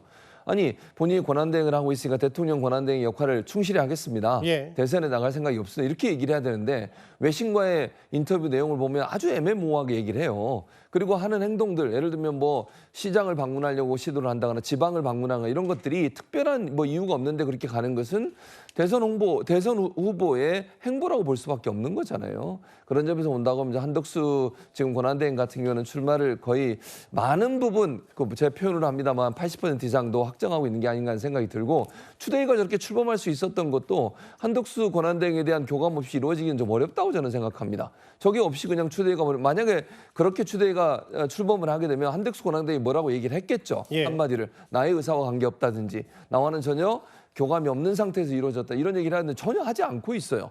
그냥 관망하고 어찌 보면 즐기는 듯한 그런 모습이기 때문에 저는 출마할 가능성이 높다고 보여지고요. 근데 과연 이제 뭐 한덕수 권한대행이 출마하는 것이 국민의힘 경선에 도움이 되느냐 저는 아니라고 봅니다. 그건 절대 도움이 안 된다고 보기 때문에 국민의힘이 더 혼란에 빠질 수 있는 위험성이 있어서 저는 한덕수 권한대행의 출마는 별로 좋은 그런 선택은 아니다 그렇게 생각합니다. 뭐 다만 이제 이낙연 전 총리의 분석은 이게 대통령을 하고 싶어서가 아니라 뭔가 본인의 책임감 때문 아니겠느냐. 불려 나올 수밖에 없다라는 취지의 얘기를 했기 때문에. 그런데 오늘 뭐 약간의 이런 해프닝도 있었어요. 화면을 일단 만나보겠습니다. 예, 한번 들어볼까요? 부인의 의지가 굉장히 강한데 권력력이 강해요. 한덕수 부인도 정치적 야망이 있는 분들이에요. 무속에 너무 많이 심취돼가지고 일설에는 이런 얘기도 있습니다. 총리실에 3호 대응팀이 만들어졌다. 출마 선언하게 되면은 3호에 대한 리스크나 여러 가지 공격이 가해질 것이다. 잘 대응을 해야 된다. 그러니까 한덕수 권한대행과 신뢰도가 깊은 뭐 전직 당대표, 전직 원내대표 그런 분들 얘기니까 뭐 맞겠죠. 오늘 일부 평론가가 그 총리실에 이른바 3호 대응팀, 배우자 대응팀도 꾸려졌다고 한 라디오 방송에서 얘기를 했는데 다음 화면을 보겠습니다. 곧바로 총리실도 입장을 냈어요. 김일욱 대변인. 간단하게 썼네요. 사실 무근. 총리실도 곧바로 팩트가 아닌 건 반박을 하고 있어요. 그러니까 지금 총리실의 대응을 보면 어쨌든 한덕수 권한대행이 이 대선 출마와 관련된 여러 가지 고심을 하고 있는데 직접적으로 인볼브 되어 있다 이렇게 볼 수밖에 없는 거고요.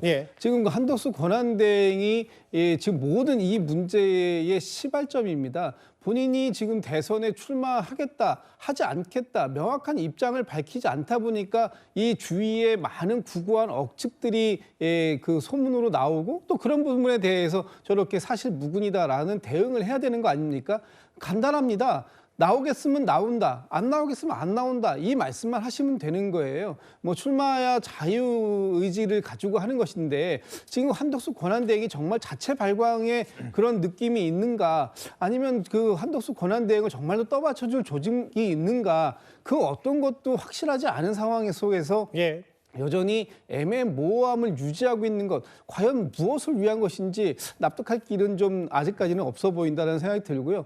괜히 지금 다른 업무들 때문에 많은 이 총리의 이 조직이 이런 유언벼라든가 아니면은 다른 불필요한 오해를 수습하는 데 투입되는 이런 에너지, 이런 것도 결국은 한덕수 권한대행이 지금 명확한 입장을 밝히면 다 자연적으로 해소되고 쓸데없이 지금 이 국력을 낭비하는 이런 상황까지 오지 않을 것이다, 이런 생각이 듭니다. 알겠습니다. 사실무근이다. 뭐 이른바 배우자 3호 대응팀 없다라고 총리실이 잘라 말했는데, 그런데 요즘 민주당 기류도 한덕수 대행을 바라보는 기류도 좀 달라졌죠. 다시 한번 탄핵 얘기가 나왔는데 국민의힘의 반응도 한번 들어보겠습니다. 한덕수 국무총리를 지체 없이 직무정지시킬 것을 공개 제안합니다. 당과 국회가 결단해야 합니다. 국무총리 탄핵 소추를 즉각 추진합시다. 탄핵을 하겠다 그러면 하십시오. 자신 있으면 하길 바랍니다. 원래 민주당은 나라가 어떻게 되든 민생이 어떻게 되든 거기에 대해서 관심이 없는 정당입니다.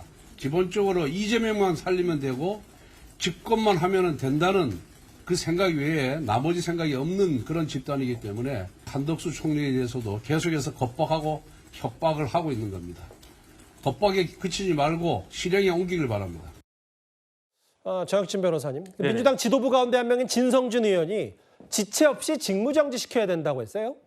글쎄요, 제가 봤을 때 지금 대선 국면 아니겠습니까? 한덕수 권한대행 작년 12월 말에 그때 이제 탄핵 소추돼가지고 직무집행 정지가 몇 달 동안 이루어졌었는데 그때와 지금은 완전히 다르다. 왜냐하면 그 한덕수 권한대행에 대한 탄핵 소추를 하는 것이 대선에 상당한 영향을 미칠 것이다라고 한 건 모든 사람들이 다 알고 있지 않겠습니까? 그러니까 만약에 진성준 의원과 민주당에서 지금 한덕수 권한대행을 직무정지시키는 게 대선에 유리하겠다라고 생각하면 아마 당연히 탄핵 소추할 거고요. 그런데 과연 그게 유리할 것인가? 저는 굉장히 회의가 들고, 그다음 제일 중요한 건 뭐냐면은 만약에 이렇게 탄핵 소추한다라고 하는 것은 한덕수 권한 대행으로 하여금 등 떠밀고 대선에 출마하라 이렇게 이야기하는 것과 뭐가 다를 것인가? 진짜로 할지 안 할지 제가 한번 지켜보겠습니다. 알겠습니다. 한덕수 대행 관련된 얘기 오늘 아예 추대위까지 외곽 조직이 발족을 했기 때문에, 근데 이제 본인의 결단, 그게 출마가 아니라면 그 말을 하는 것도 얼마 남지 않았습니다. 잠깐만요. 이번 주제 마무리하기 전에 바로잡을 게 하나 있습니다. 앞서 일부 패널이 이재명 전 대표 측이 이 공직선거법 위반 특정 대법관에 대해 기피 신청을 했다는 건 사실이 아니므로 이걸 다시 한번 바로 잡도록 하겠습니다. 다음 주에는 나라 밖으로 잠시 가봐야 될 것 같습니다.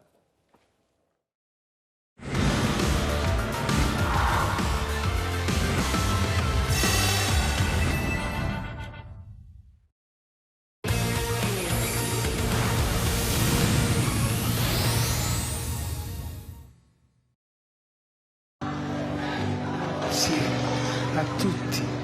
E vedo questa signora con i fiori gialli. Che brava.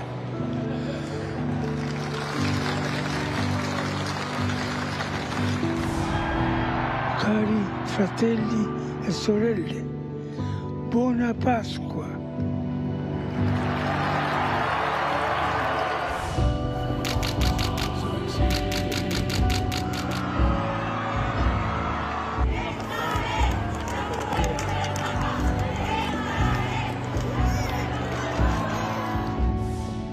Carissimi fratelli e sorelle, con profondo dolore devo annunciare la morte del nostro Santo Padre Francesco.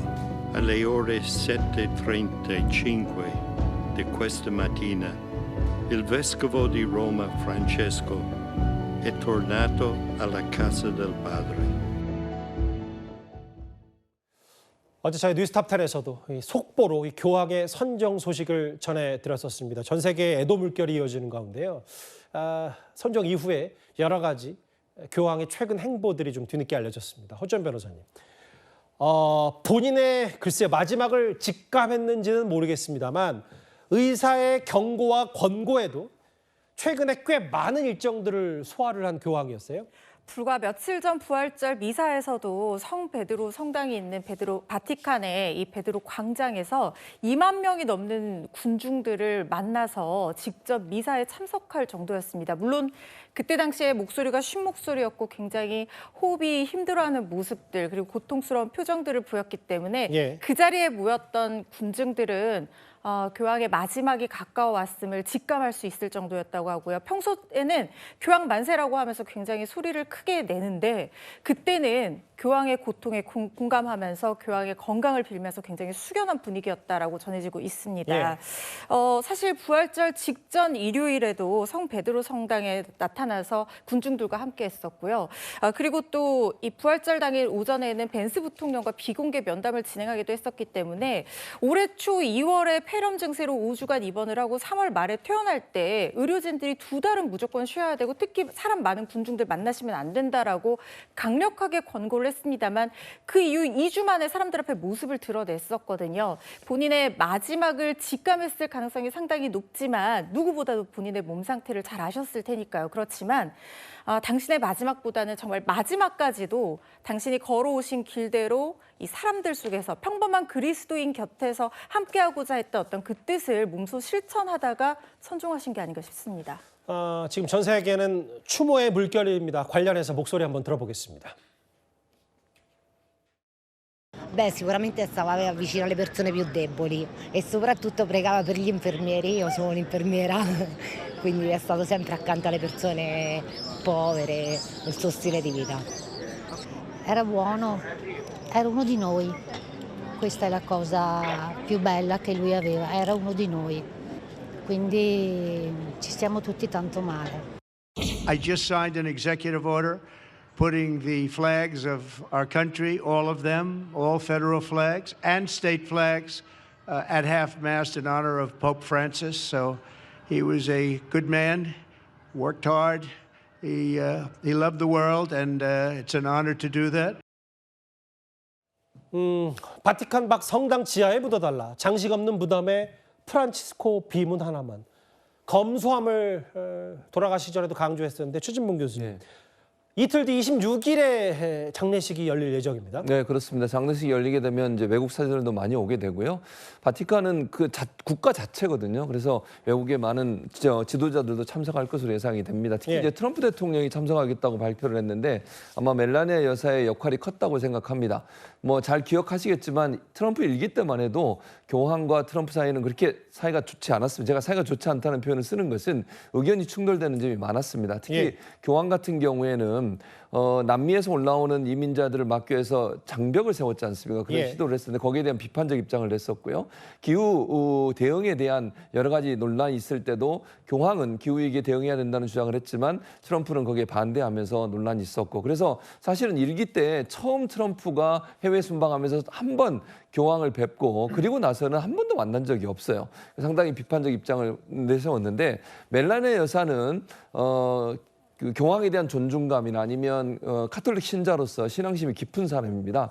그래서 아마 멜라니아 여사가 트럼프를 설득한 것 같아요.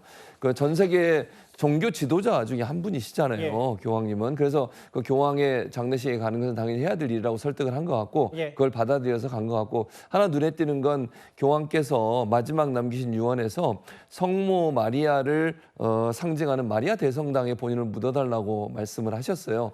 원래는요, 저기 지금 바티칸의 중심에 있는 그 성당, 그 성당에 다 묻히게 돼 있습니다, 교황들은. 그러나 본인은 바티칸 밖에 있는 성당에 본인을 묻어달라고 얘기하면서 평소 늘 어려운 사람들, 힘든 사람과 함께했던 그 모습을 실현하는 그런 모습을 보여주면 더 존경감을 키워 세웠습니다. 허 변호사님, 짧게만요. 이게 사실은 이제 토요일 그 공식 장례식 이후에 다 이뤄지는 일입니다만 콘클라베 준비, 이게 새 교황을 뽑기 위한 절차도 바티칸이 시작이 된 것 같아요. 그렇습니다. 전 세계 추기경 중에 80세 미만의 추기경들이 모여서 투표를 진행하는데 비밀 투표로 뽑습니다.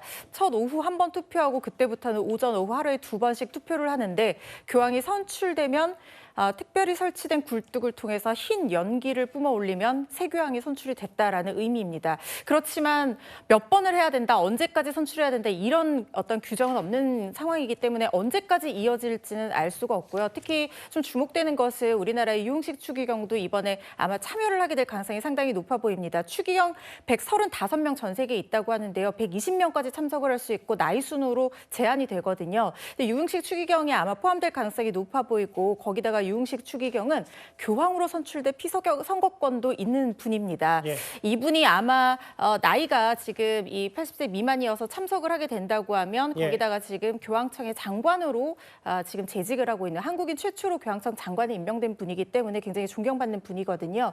한국인으로서는 참석하는 것이 47년 만인데요. 만약에 참석하게 된다면 어떻게 될지도 좀 지켜봐야겠습니다. 알겠습니다. 토요일입니다.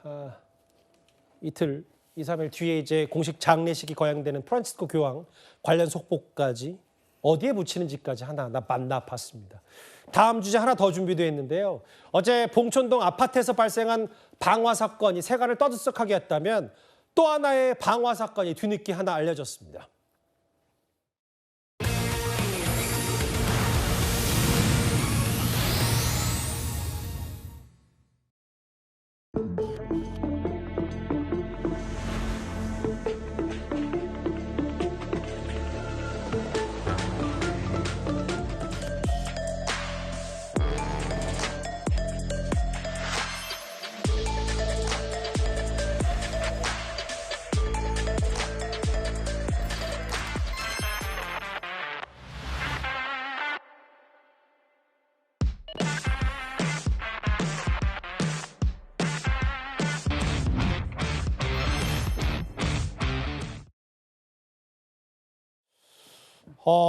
저렇게 지난 10일이었습니다. 뒤늦게 알려진 저 충격적인 사건. 공공기관 청사에 인근 방화로 인한 화재가 발생했고 경찰이 수사에 나섰는데 잡고 보니까 허주연 변호사님 전직 공무원이었습니다. 그렇습니다. 바로 자신이 수년 전에 근무했던 그 청사, 그 구청 청사에 화단에 양쪽에 저렇게 큰 불을 놓고 달아나다가 2시간 만에 붙잡힌 겁니다. 아마 자신이 근무했던 곳이기 때문에 CCTV가 어디에 있는지 이런 것들도 면밀하게 알고 있었을 거라는 생각이 드는데 불을 놓고 불길 속으로 CCTV 사각지대를 통해서 사라졌지만 마침 소방차 출동을 위해서 이 진로를 확보하기 위해서 경찰차가 밖에 주차를 하고 있었는데 그쪽으로 달아났다는 거예요. 경찰차 블랙박스에 달아나는 모습이 특히 자신의 차에 타는 모습이 찍혀서 빠르게 신원이 특정이 될 수 있었고 붙잡히게 된 겁니다. 예. 아직까지 범행 동기는 밝혀지지 않았는데 지금은 공무원이 아니라고 하거든요. 이 공무원이 중구청에서 퇴사를 하거나 전직을 하는 과정에서 뭔가 앙심을 품은 것은 아닌지 어떤 범행 동기가 있는지 구체적으로 조사해봐야 될 것 같고요. 예. 이 공영건전물 방화 행위는 굉장히 무겁게 처벌되는데 무기 또는 3년 이상의 징역형으로 규정이 되어 있습니다. 예. 부산 교대 도서관에 불을 놓았던 사람도 징역 1년 6개월 실형에 처해졌던 사례가 있거든요. 실형 가능성이 상당히 높아 보입니다. 저는 말도 안 되는 일이 구청 찾아가서 방화를 한 전직 공무원. 최근에 이 불을 지르는 방화 사건이 계속 종종 발생하고 있고 시민들 공포감에 떨 수밖에 없습니다. 근데 잠시만요. 사건 사고 마무리하기 전에 오늘 오후에 뒤늦게 알려진 이 사고도 한번 짚어봐야 돼요. 그 허주연 변호사님. 이게 남양주시 한 지상 주차장이 저렇게 아파트 옹벽이 무너지면서 차량 6대가 저렇게 밑으로 쏟아져 내렸어요. 요즘에 왜 이렇게 도로가 무너지고 땅이 꺼지는 일이 많이 발생하는지 모르겠습니다. 지금 오늘 오후 1시쯤에 있었던 사건인데요. 비가 내리는 가운데 우천으로 인해서 집안이 약해진 것으로 추정이 되는데 아파트 옆에 옹벽으로 좀 땅을 둬두고 거기 지상주차장을 만들어놨는데 그게 갑자기 절반 정도 무너지면서 차량 6대가 그대로 고꾸라진 겁니다. 문제는 뭐냐면 예. 지금 저 옹벽, 무너진 옹벽과 실제로 이 사람들이 거주하는 아파트 거리가 얼마 되지 않아서 40세대 정도가 추가 붕괴의 가능성에 놓여 있다는 거예요. 예. 지금 이 아파트 봤더니 91년도에 지어진 아파트로 보이는데 그럼 건축된 지 한 30년 정도 지난 상당히 구축 아파트에 속하는 편으로 보이거든요. 예. 그렇다고 하면 집안이 약해져서 연결돼 있는 상황에서 빨리 원인이 밝혀지지 않는다고 하면 추가 붕괴 우려도 있어서 지금 40세대가 대피를 한 상황이거든요. 예. 원인이 빨리 밝혀지고 보수공사도 제대로 이루어져서 인명피해 지금은 없었지만 앞으로도 없도록 조치해야 될 것으로 보입니다. 혹시 뭐 첫 당시에 영상을 보겠지만 육안으로 봤을 때 지나다니는 이는 없었던 것 같은데 인명피해는 아직은 없는 거죠? 네, 다행히 아직은 인명피해 보고되지 않고 있습니다.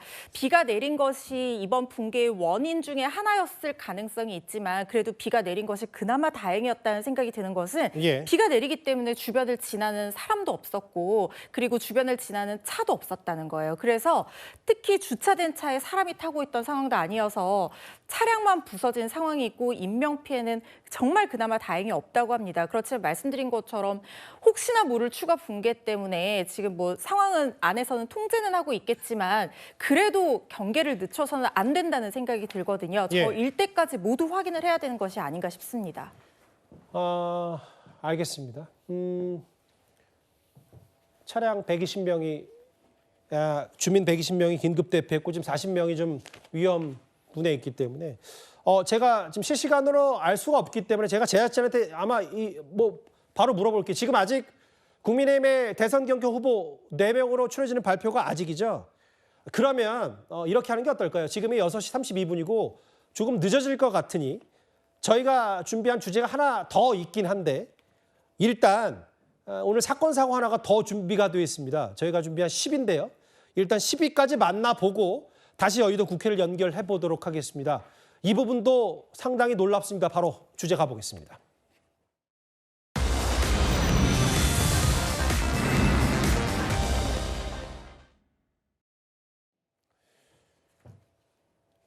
경찰청이 제공한 저 영상입니다. 심야에 폭주 레이싱과 저렇게 드리프트 주행, 난폭 운전을 일삼는 외국인을 포함한 폭주전들이 무더기로 검거됐습니다. 허주연 변호사님.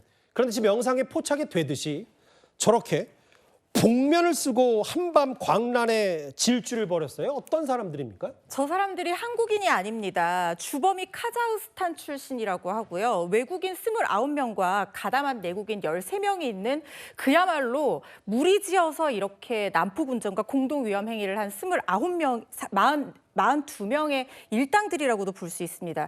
이 검찰에 송치된 상황인데 왜 일당들이라고 표현을 하냐면요. 예. 요즘에는 SNS 통해서 모르는 사람들끼리 일회성으로 이렇게 공동 위험행위 하는 경우들도 많은데 이들은 아예 작정을 하고 무려 70여 회나 9개월 동안 이런 위험행위를 벌이고 심지어 이걸 드론으로 촬영을 했다고 합니다. 드론으로 촬영을 해가지고 이걸 자기들 SNS에 올리면서 즐겼다는 거예요. 지금 이들이 조사를 해보고 있는 상황인데 외국인이기 때문에 이들의 어떤 신원을 특정하는데 상당히 어려웠던 상황으로 보입니다. 계정 운영자가 카자흐스탄 출신이라고 말씀을 드렸잖아요. 예. 당진에 살고 있는 이 사람이었는데 이 거주지를 압수수색하면서 특정하는 과정에서 미등록 외국인이었기 때문에 이게 SNS 본사를 통해서 미국의 SNS 본사를 통해서 협조를 통해서 국제 공조를 통해서 신원을 확인하는 굉장히 까다로운 과정을 거쳤다는 거예요. 예. 미등록 외국인이라고 하면 관련 법규에 따라서 이런 부분은 위반 사항이 있을 수도 있기 때문에 추방 대상이 될 수도 있을 것 같다는 생각이 들고요. 예. 지금 도로교통법상 공동위험행위가 일단 적용이 될 것으로 보이는데 2년 이하 징역 또는 500만 원 이하 벌금형에 처해질 수 있는데 예. 지금 이들이 문제가 되는 것은 공동위험행위뿐만 아니라 출입국 관리법 위반 그리고 심지어 면허도 없는 이들이 있었다고 합니다. 그래서 무면허 운전죄에도 해당할 수 있을 것 같고요. 야간에 이렇게 허가받지 않고 드론 비행을 하게 된다고 하면 항공보안법 위반 사항에도 해당할 수 있습니다. 이런 것들이 다 적용이 된다라고 하면 처벌 수위가 만만치 않을 거라는 생각이 들고 이렇게 장기간 남의 나라에 와서 이 남의 나라 시민과 국민들의 안전과 목숨을 위협할 수 있는 이런 행위를 한 것에 대해서는 추방 명령도 반드시 뒤따라야 하는 것이 아닌가 싶습니다. 저희가 준비한 복면 쓰고 광란에 드리프트한 외국인 얘기까지 10위까지 조금 더 저희가 준비한 소식 앞당겨서 살펴봤습니다. 그 이유는 국민의힘의 대선 경선 후보 4명이 추려지는 소식이 다소 늦어지고 있기 때문인데요. 그럼에도 현장을 지금부터 가봐야 될 것 같습니다. 저희가 준비한 이제부터 1위로 가보겠습니다.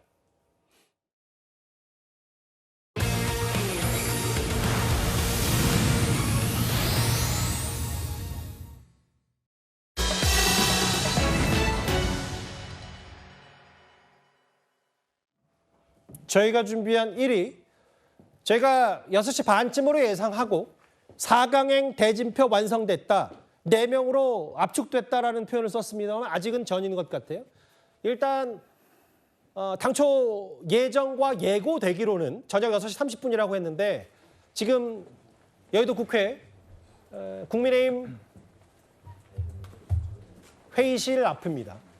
기자들 취재진이 북적하고 일단 누가 4명으로 치러질까, 혹은 마지막 티켓 뭐 혹자가 얘기하는 나경원, 안철수 두 사람 중에 누가 4강 막차 티켓을 탈까에 대한 여러 가지 관심, 이 포인트가 짚어질 수밖에 없는데요. 예상보다는 조금 진행이 좀 늦어지는 것 같아요. 당직자이신 김기웅 대변인께 질문을 드릴 텐데 네. 제가 듣기로는 이미 그 여론조사는 끝이 났고 지금 취합 중인데 조금 늦어지는 겁니까? 그러니까 여론조사 기관에서 가져온 개별 여론조사를 취합하는 과정을 거치는데요. 예. 발표는 황우여 경선관리위원장이 할 텐데요. 저도 봤을 때는 그렇게 오래 걸리진 않습니다. 왜냐하면 그 보완을 위해서 각 여론조사 업체가 가져온 내용을 봉투를 뜯어가지고요. 그거를 합계를 하는 그런 어떻게 보면 수작업 비슷한 걸 하는 건데요. 그렇게 시간이 많이 걸릴 것 같지는 않은데 제가 볼 때는 이 관련해서 어떤 수치도 수치지만 그 결과에 대한 내용, 그거를 황우여 선관위원장이 어떤 당부의 말 같은 경우도 조금 할 것 같다는 얘기가 좀 나오고 있습니다. 그 얘기는 직접 황우여 선관위원장이 발표를 하는데 뭐 4명을 발표하는 것 말고도 혹은 앞으로 이제 경선 과정과 토론 과정에서 당부 사항을 좀 더 첨언해서 말씀한다는 얘기입니까? 네, 그럴 가능성이 있다는 게 지금 당직자들을 통해서 제가 듣는 얘기인데요. 지금 이게 사실 이제 30분이라고 해서 대부분의 이제 언론이 이 시점에 맞춰서 준비를 하고 있는데 그러게요. 이게 좀 늦어지는 부분에 있어서는 사실 대략 이 발표 시간이 15분에서 20분 정도 걸린다고 하는데 제가 볼 때는 이게 단순히 1등부터 4등, 아니 1등부터 이렇게 등수를 얘기하거나 구체적인 어떤 수치를 얘기하는 건 아니기 때문에 4명에 대한 확정만 얘기를 할 것 같습니다. 근데 지금 8명 중에 4명이 됐고 우리가 경선 과정에서 서로 간에 어떻게 보면 불필요하게 서로를 자극할 수 있는, 예를 들어서 이제 인신 공격성 발언이나 그거에 대해서 대응하는 걸 봤을 때 국민들로 하여금 국민의힘 굉장히 한가해 보는구나. 대통령이 탄핵이 됐음에도 불구하고 뭔가 절실함이 부족한 거 아니냐. 그리고 과거에 머무는 게 아니라 미래로 뭔가 미래지향적으로 뭔가 해야 되는 어떤 정책 위주로 비전 중심으로 가야 되는 거 아니냐. 그런 어떤 질책이 있었습니다. 그런 것까지 포함해서 제가 볼 때는 황우여 선거관리위원장께서 그 결과와 함께 앞으로 이른바 4강, 본격적인 4강에 있어서 각 후보자들에게 당부와 지지자들에게도 뭐 얘기하는 그런 어떤 시간이 좀 있지 않을까 그런 생각을 해봅니다. 이동학 의원님 오래 기다리셨어요? 네. 저희 앞서도 첫 주제에서 잠깐 예열을 했고 나경원, 안철수 만약에 4강에 두 사람 중에 합류한다면 누가 될 가능성이 높다고 보십니까? 저는 뭐 나경원 후보가 좀 더 가능성이 있지 않나 이렇게 생각을 해보는데요. 나경원 후보는 일단 처음 나올 때부터 윤심을 등에 업고 나온 것처럼 이제 프레임이 됐습니다. 그리고 그 과정에서도 한동훈 대표를 주로 공격을 많이 했습니다. 그리고 한동훈 대표를 향해서는 이 윤심에 대한 어떤 극단적인 말, 그러니까 이게 내란몰이 탄핵 주도를 한동훈 후보가 몰아붙인 거 아니냐라고 해서 완전히 윤심을 등에 업고 있는 것처럼 계속해서 표현을 했거든요. 그러면 지금 윤석열 대통령이 계엄했고 그 뒤에 탄핵이 진행되는 과정 동안 국민의힘 지지층이 주로 극우 아스팔트 주류화되는 그 과정이었거든요. 그럼 거기에 소구하는 이 주장들을 계속해서 해왔고 반면에 이 안철수 후보의 경우는 계속해서 계엄이 잘못됐다. 그리고 탄핵도 일정 부분 해야 된다. 이렇게 이제 계속 주장을 해왔거든요. 그러면 주류화된 이런 상황 속에서 과연 지지를 누가 더 많이 받겠느냐? 그러면 일반 국민으로 했을 때 안철수 후보가 좀 더 높은 지지율들이 나오고는 있긴 하지만 그것이 역선택 방지 조항 이런 것들 때문에 실제로는 국민의힘 지지층을 중심으로 한 여론조사거든요. 그렇기 때문에 나경원 후보가 일정 부분 더 많이 나올 수 있지 않을까 싶습니다. 지금 41분이고요. 현장에서 들려오는 얘기로는 한 3, 4분 정도 뒤면은 현장에서 직접 황우여 선거관리위원장이 발표할 수도 있고 잠시 뒤 국민의힘 경선 4강을 확정한다. 이제 김기웅 대변인님. 네. 뭐 속보라도 뭔가 본인 단체 대화방 있는 거에서 의미 있는 얘기 있으면 저한테 바로 알려주셔도 되는데 네. 이게 사실은 여러 가지 것들 특히 1차는 완전 국민 경선 100%인데다가 거기다 역선택 방지 조항이 있다고 하는데 이게 찬탄파 반탄파가 어떻게 갈라지느냐가 앞으로 경선판에도 영향을 미칠 거다. 뭐 이런 얘기도 있어서요. 잠시만요. 이제는 마이크를 넘겨야 될 것 같은데요. 김기웅 대변인 질문은 나중에 듣겠습니다.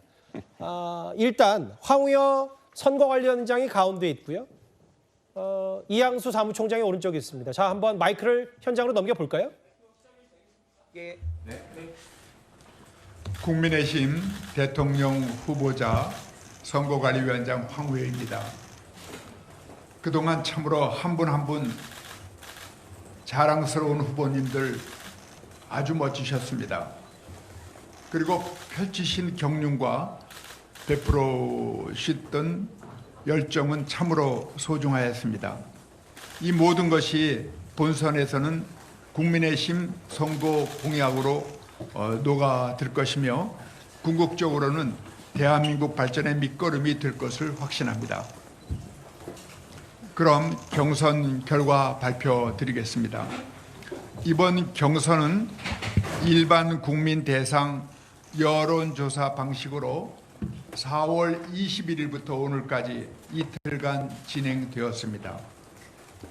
경선 결과는 각 후보의 대리인이 참관한 상태에서 개봉과 집계를 마쳤으며 경선 결과에 따라 다음과 같이 2차 경선 진출자 4인을 결정하였습니다. 더해서 오늘 경선 결과는 공직선거법에 의거하여 순위나 수치는 절대 발표하지 않고 후보 성명만 가나다 순으로 발표드리는 것을 양지해 주시기 바랍니다.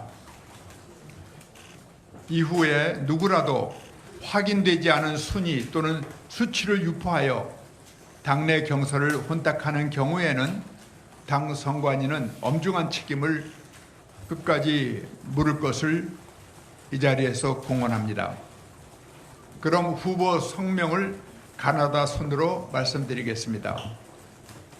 김문수, 안철수, 한동훈, 홍준표 2차 경선에 진출하신 분들께 축하의 말씀을 드립니다. 나머지 참여하셨던 모든 분들에게는 더 의미 있는 소임이 주어질 것입니다. 마지막으로 짧은 경선 기간이었지만 최선을 다해 국민과 당원들에게 훌륭한 모습을 보여주신 모든 후보분들께 선관위원장으로서 감사의 말씀을 드리며 건승을 기원하겠습니다. 감사합니다.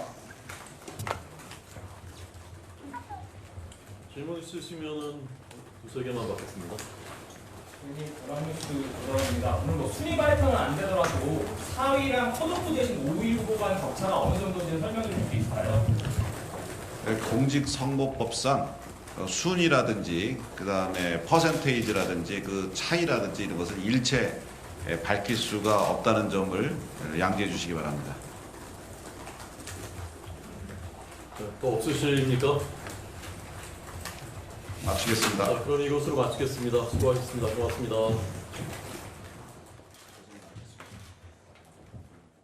볼까요? 김문수, 안철수, 한동훈, 홍준표 8명에서 4명으로 추려졌습니다. 관전 포인트는 역시 안철수 후보입니다. 이현정 의원님. 네. 안철수 후보가 모르겠어요. 1, 2, 3, 4위를 저희는 모르겠습니다만. 네. 뭐 막차를 탔다고 봐야 되는 겁니까? 제 예상이 틀렸습니다. 일단 나경원 후보가 올라갈 것으로 보여졌는데 아마 최근에 아시겠지만 이제 이 토론의 분위기가 꽤 이제 이것이 아마 마지막 표심에 좀 영향을 준 게 아닌가 싶습니다. 특히 나경원 후보 같은 경우는 계엄과 어떤 탄핵 이 부분에 대해서 이제 윤석열 대통령과 전 대통령과 이제 같이 했고 또 특히 이제 당 같은 경우에 이념이 중요하다. 뭐 이런 이야기를 지난 토론에도 했고 이에 대해서 안철수 후보가 좀 강하게 반발했지 않습니까? 뭐 그런 것도 영향이 미쳤던 것 같고 아무래도 이제 이번에는 당원 투표가 아니요 일반 여론조사 중에서 이제 국민의힘 지지자와 무당층이기 때문에 그동안 대선 출마를 거듭했고 또 안철수 후보의 인지도가 아마 나경원 후보보다는 좀 높지 않았나라는 생각이 듭니다. 예. 또 전반적으로 보면 전체적인 이 국민의힘 지지층들의 분위기가 그동안은 이제 탄핵 반대가 높았다면 예. 안철수 후보가 올라간 걸 보면 그러니까 이 부분에 대해서 즉 헌법재판소 결정에 대해서 어떤 면에서 좀 인정하고 수긍하는 뭐 그런 분위기로 좀 이게 확산되는 게 아니냐 뭐 그런 관측도 할 수 있을 것 같습니다. 어쨌건 이번 이제 4인의 대결은 결국은 2대2 대결이 된 것 같습니다. 즉 탄핵에 대해서 반대하고 찬성하는 이 두 사람 간의 어떤 대결로 됨으로 인해서 이 둘 중에 한 명씩 올라가는 뭐 이런 것이 될지 아니면 탄핵 반대하는 2명이 올라가는 것인지 그것이 굉장히 관심일 것 같습니다. 김경 대변인, 이 안철수 후보가 4명에 들었다는 게 최근에 뭐 윤 전 대통령 신당 창당이라든지 혹은 여러 탄핵을 어떻게 생각하는 여러 민심들이 좀 작용했다. 이게 나경원 후보에겐 불리했고 안철수 후보에겐 유리했다. 뭐 이런 부분도 좀 염두를 해둬야 되는 겁니까? 제가 볼 때는 이거를 크게 탄핵 찬성과 반대의 구도로 볼지 아니면 그 4명이 들어가는데 한쪽으로 예를 들어서 탄핵에 반대하는 사람들이 2명한테 쏠리면서 소위 말해서 김문수 후보와 홍준표 후보한테 쏠리면서 상대적으로 그 탄핵 반대에 대한 여론을 나경원 후보가 갖지 못했는지 그리고 또 이른바 TK 쪽에 경북지사를 경북지사인 이철우 후보가 이른바 TK 쪽, 영남 쪽에 어떤 표를 가져가면서 상대적으로 나경원 후보가 못 가졌는지 그거는 진짜 구체적인 내용을 봐야지 그거를 좀 알 수 있을 것 같은데요. 무엇보다도 안철수 후보에 대한 인지도가 일반 여론조사에서는 국민의힘과 그다음에 무당층이라고 하더라도 나경원 후보보다는 좀 있을 것 같고 인지도는 또 나경원 후보가 인지도가 뭐 그만큼 떨어진다라고 볼 수는 없으니까요. 예. 물론 그렇습니다. 예. 그리고 앵커께서 말씀하신 것처럼 이게 대통령이 탄핵이 되기 전 헌재 결정에 따른 파면에 되기 전까지의 어떤 대통령을 바라본과 그 이후에 대한 이거는 사실 일종의 어떤 책으로 비유를 하자면 한 페이지가 넘어간 상황입니다. 그렇다면 과거보다는 미래지향적으로 대통령을 뽑는 데 있어서 예전은 대통령을 지키고자 탄핵을 반대했지만 여기에 머무는 게 아니라 대통령과 윤석열 정부의 3년에 대해서 부정당하지 않기 위해서라도 이번 선거는 꼭 이겨야 된다. 그렇다면 새로운 관점에서 좀 더 포괄적으로 그다음에 확장성이 있는 후보에 대한 어떤 사람들의 어떤 열망이나 바람이 일정 부분 녹아 있지 않을까 하는 어떤 그런 예측도 좀 해봅니다. 이도항 의원님, 이런 게 있었어요. 국민의힘 내부에서도 안철수 후보가 올라간다면 이렇게 2대2 구도가 되면 천하람 의원인가요? 이게 뭔가 안철수 후보가 올라가지 않으면 분위기를 탈 수 없기 때문에 한동훈 후보가 불리하다고 했는데 모르겠어요. 이게 정치공학적으로 표를 깎아먹는 한동훈 후보에게 효과가 될지 아니다. 되레 이 찬탄파의 분위기를 좀 띄워줄 수 있는 구도가 되는 거 아니냐. 어떻게 바라보십니까? 저는 분명히 그런 효과는 있을 거라 봅니다. 그런데 지금 윤석열 대통령의 행동을 계속해서 유심히 봐야 되는 건 원래 이 3년 전에 국민의힘에 입당하고 그다음에 대선 후보가 되는 그 과정에서 완전히 국민의힘을 장악했죠. 그리고 2년 반 국정을 하는 동안에도 어찌 보면 계속해서 머리로서 모든 몸통을 다 규율해 왔단 말이에요. 그런데 지금 탄핵된 이후에 꼬랑지로 완전히 내려갔어요. 그럼에도 불구하고 꼬랑지가 몸통을 흔들고 있는 이 상황은 계속 할까요? 되고 꼬리? 있는 겁니다. 예. 그러니까 왜냐하면 1호 당원이기 때문에 여전히 그 이 전체 몸 안에 일부를 지금 차지하고 있는 겁니다. 근데 얼마 전에도 변호사들 내세워가지고 창당을 하니 많이 이제 이런 것들이 일정 부분에 저는 이 본인의 어떤 스트레스 그리고 언제든지 국민의힘이 본인을 손절하지 않을까 이것에 대한 두려움의 표현이라고 보는데 그것을 하지 못하게 하기 위해서 계속해서 인질극을 벌이는 거 아니냐. 그러면은 사실 그 시도를 계속할 것이라고 보여지는데 이 4강전에서도 역시 윤석열 대통령의 어떤 행동들이 나올 것이냐 그것에 따라서 여론이 어떻게 움직일 거냐 이런 작용은 분명히 있을 수 있다고 보고요. 어찌됐건 찬탄파 저렇게 2명이 된 마당이니까 앞으로 민심을 어떻게 더 얻을 수 있을 거냐 그 내용이 이 중심이 될 것으로 보입니다. 이현정 의원님께 짧게요. 지금 어쨌든 2차는 당원 50%. 그러니까 그러니까 지지층 혹은 당원들의 목소리가 커질 수밖에 없는데 글쎄 이렇게 되면은 누군가가 한 명이 과반을 넘겨서 일주일 뒤에 결정되기는 쉽지 않은 거 아닙니까? 그렇죠. 지금 이렇게 되면 아마 50% 넘기는 꽤 어려운 국면일 것 같고 예. 이제 관건은 이제 토론일 것 같습니다. 그러게요. 이번에 토론을 보니까 형식이 4명이 다 나와서 하는 게 아니라 서로 또 지명을 해서 마스 토론입니다. 입대를 하고 예. 그게 아마 채널A에서 제가 중계하는 걸로 알고 있습니다. 예. 그 토론이 아마 가장 이번 기회에 보고서 판단을 내리시지 않을까 생각이 듭니다. 예. 조금 전 불과 7분여 전쯤에 국민의힘이 발표한 4강 진출자는 홍준표, 한동훈, 김문수, 안철수였습니다. 제가 순위를 알고 얘기하는 건 전혀 아니고요. 무순으로 말씀드린 점 전해드렸습니다. 소포까지 만나봤고요. 앞서 그리고 일부 패널이 그 이재명 후보의 후원금이 13시간이라고 말했는데 23시간만이라고 저희가 바로 잡도록 하겠습니다. 소포까지 만나봤습니다. 화요일 뉴스 탑10 준비한 소식은 여기까지고요. 곧바로 이어지는 뉴스에 의해서 좀 더 구체적인 경선 진출자의 면면과 후속 보도를 만나보실 수 있을 거니까요. 많은 시청 바랍니다. 여러분 고맙습니다.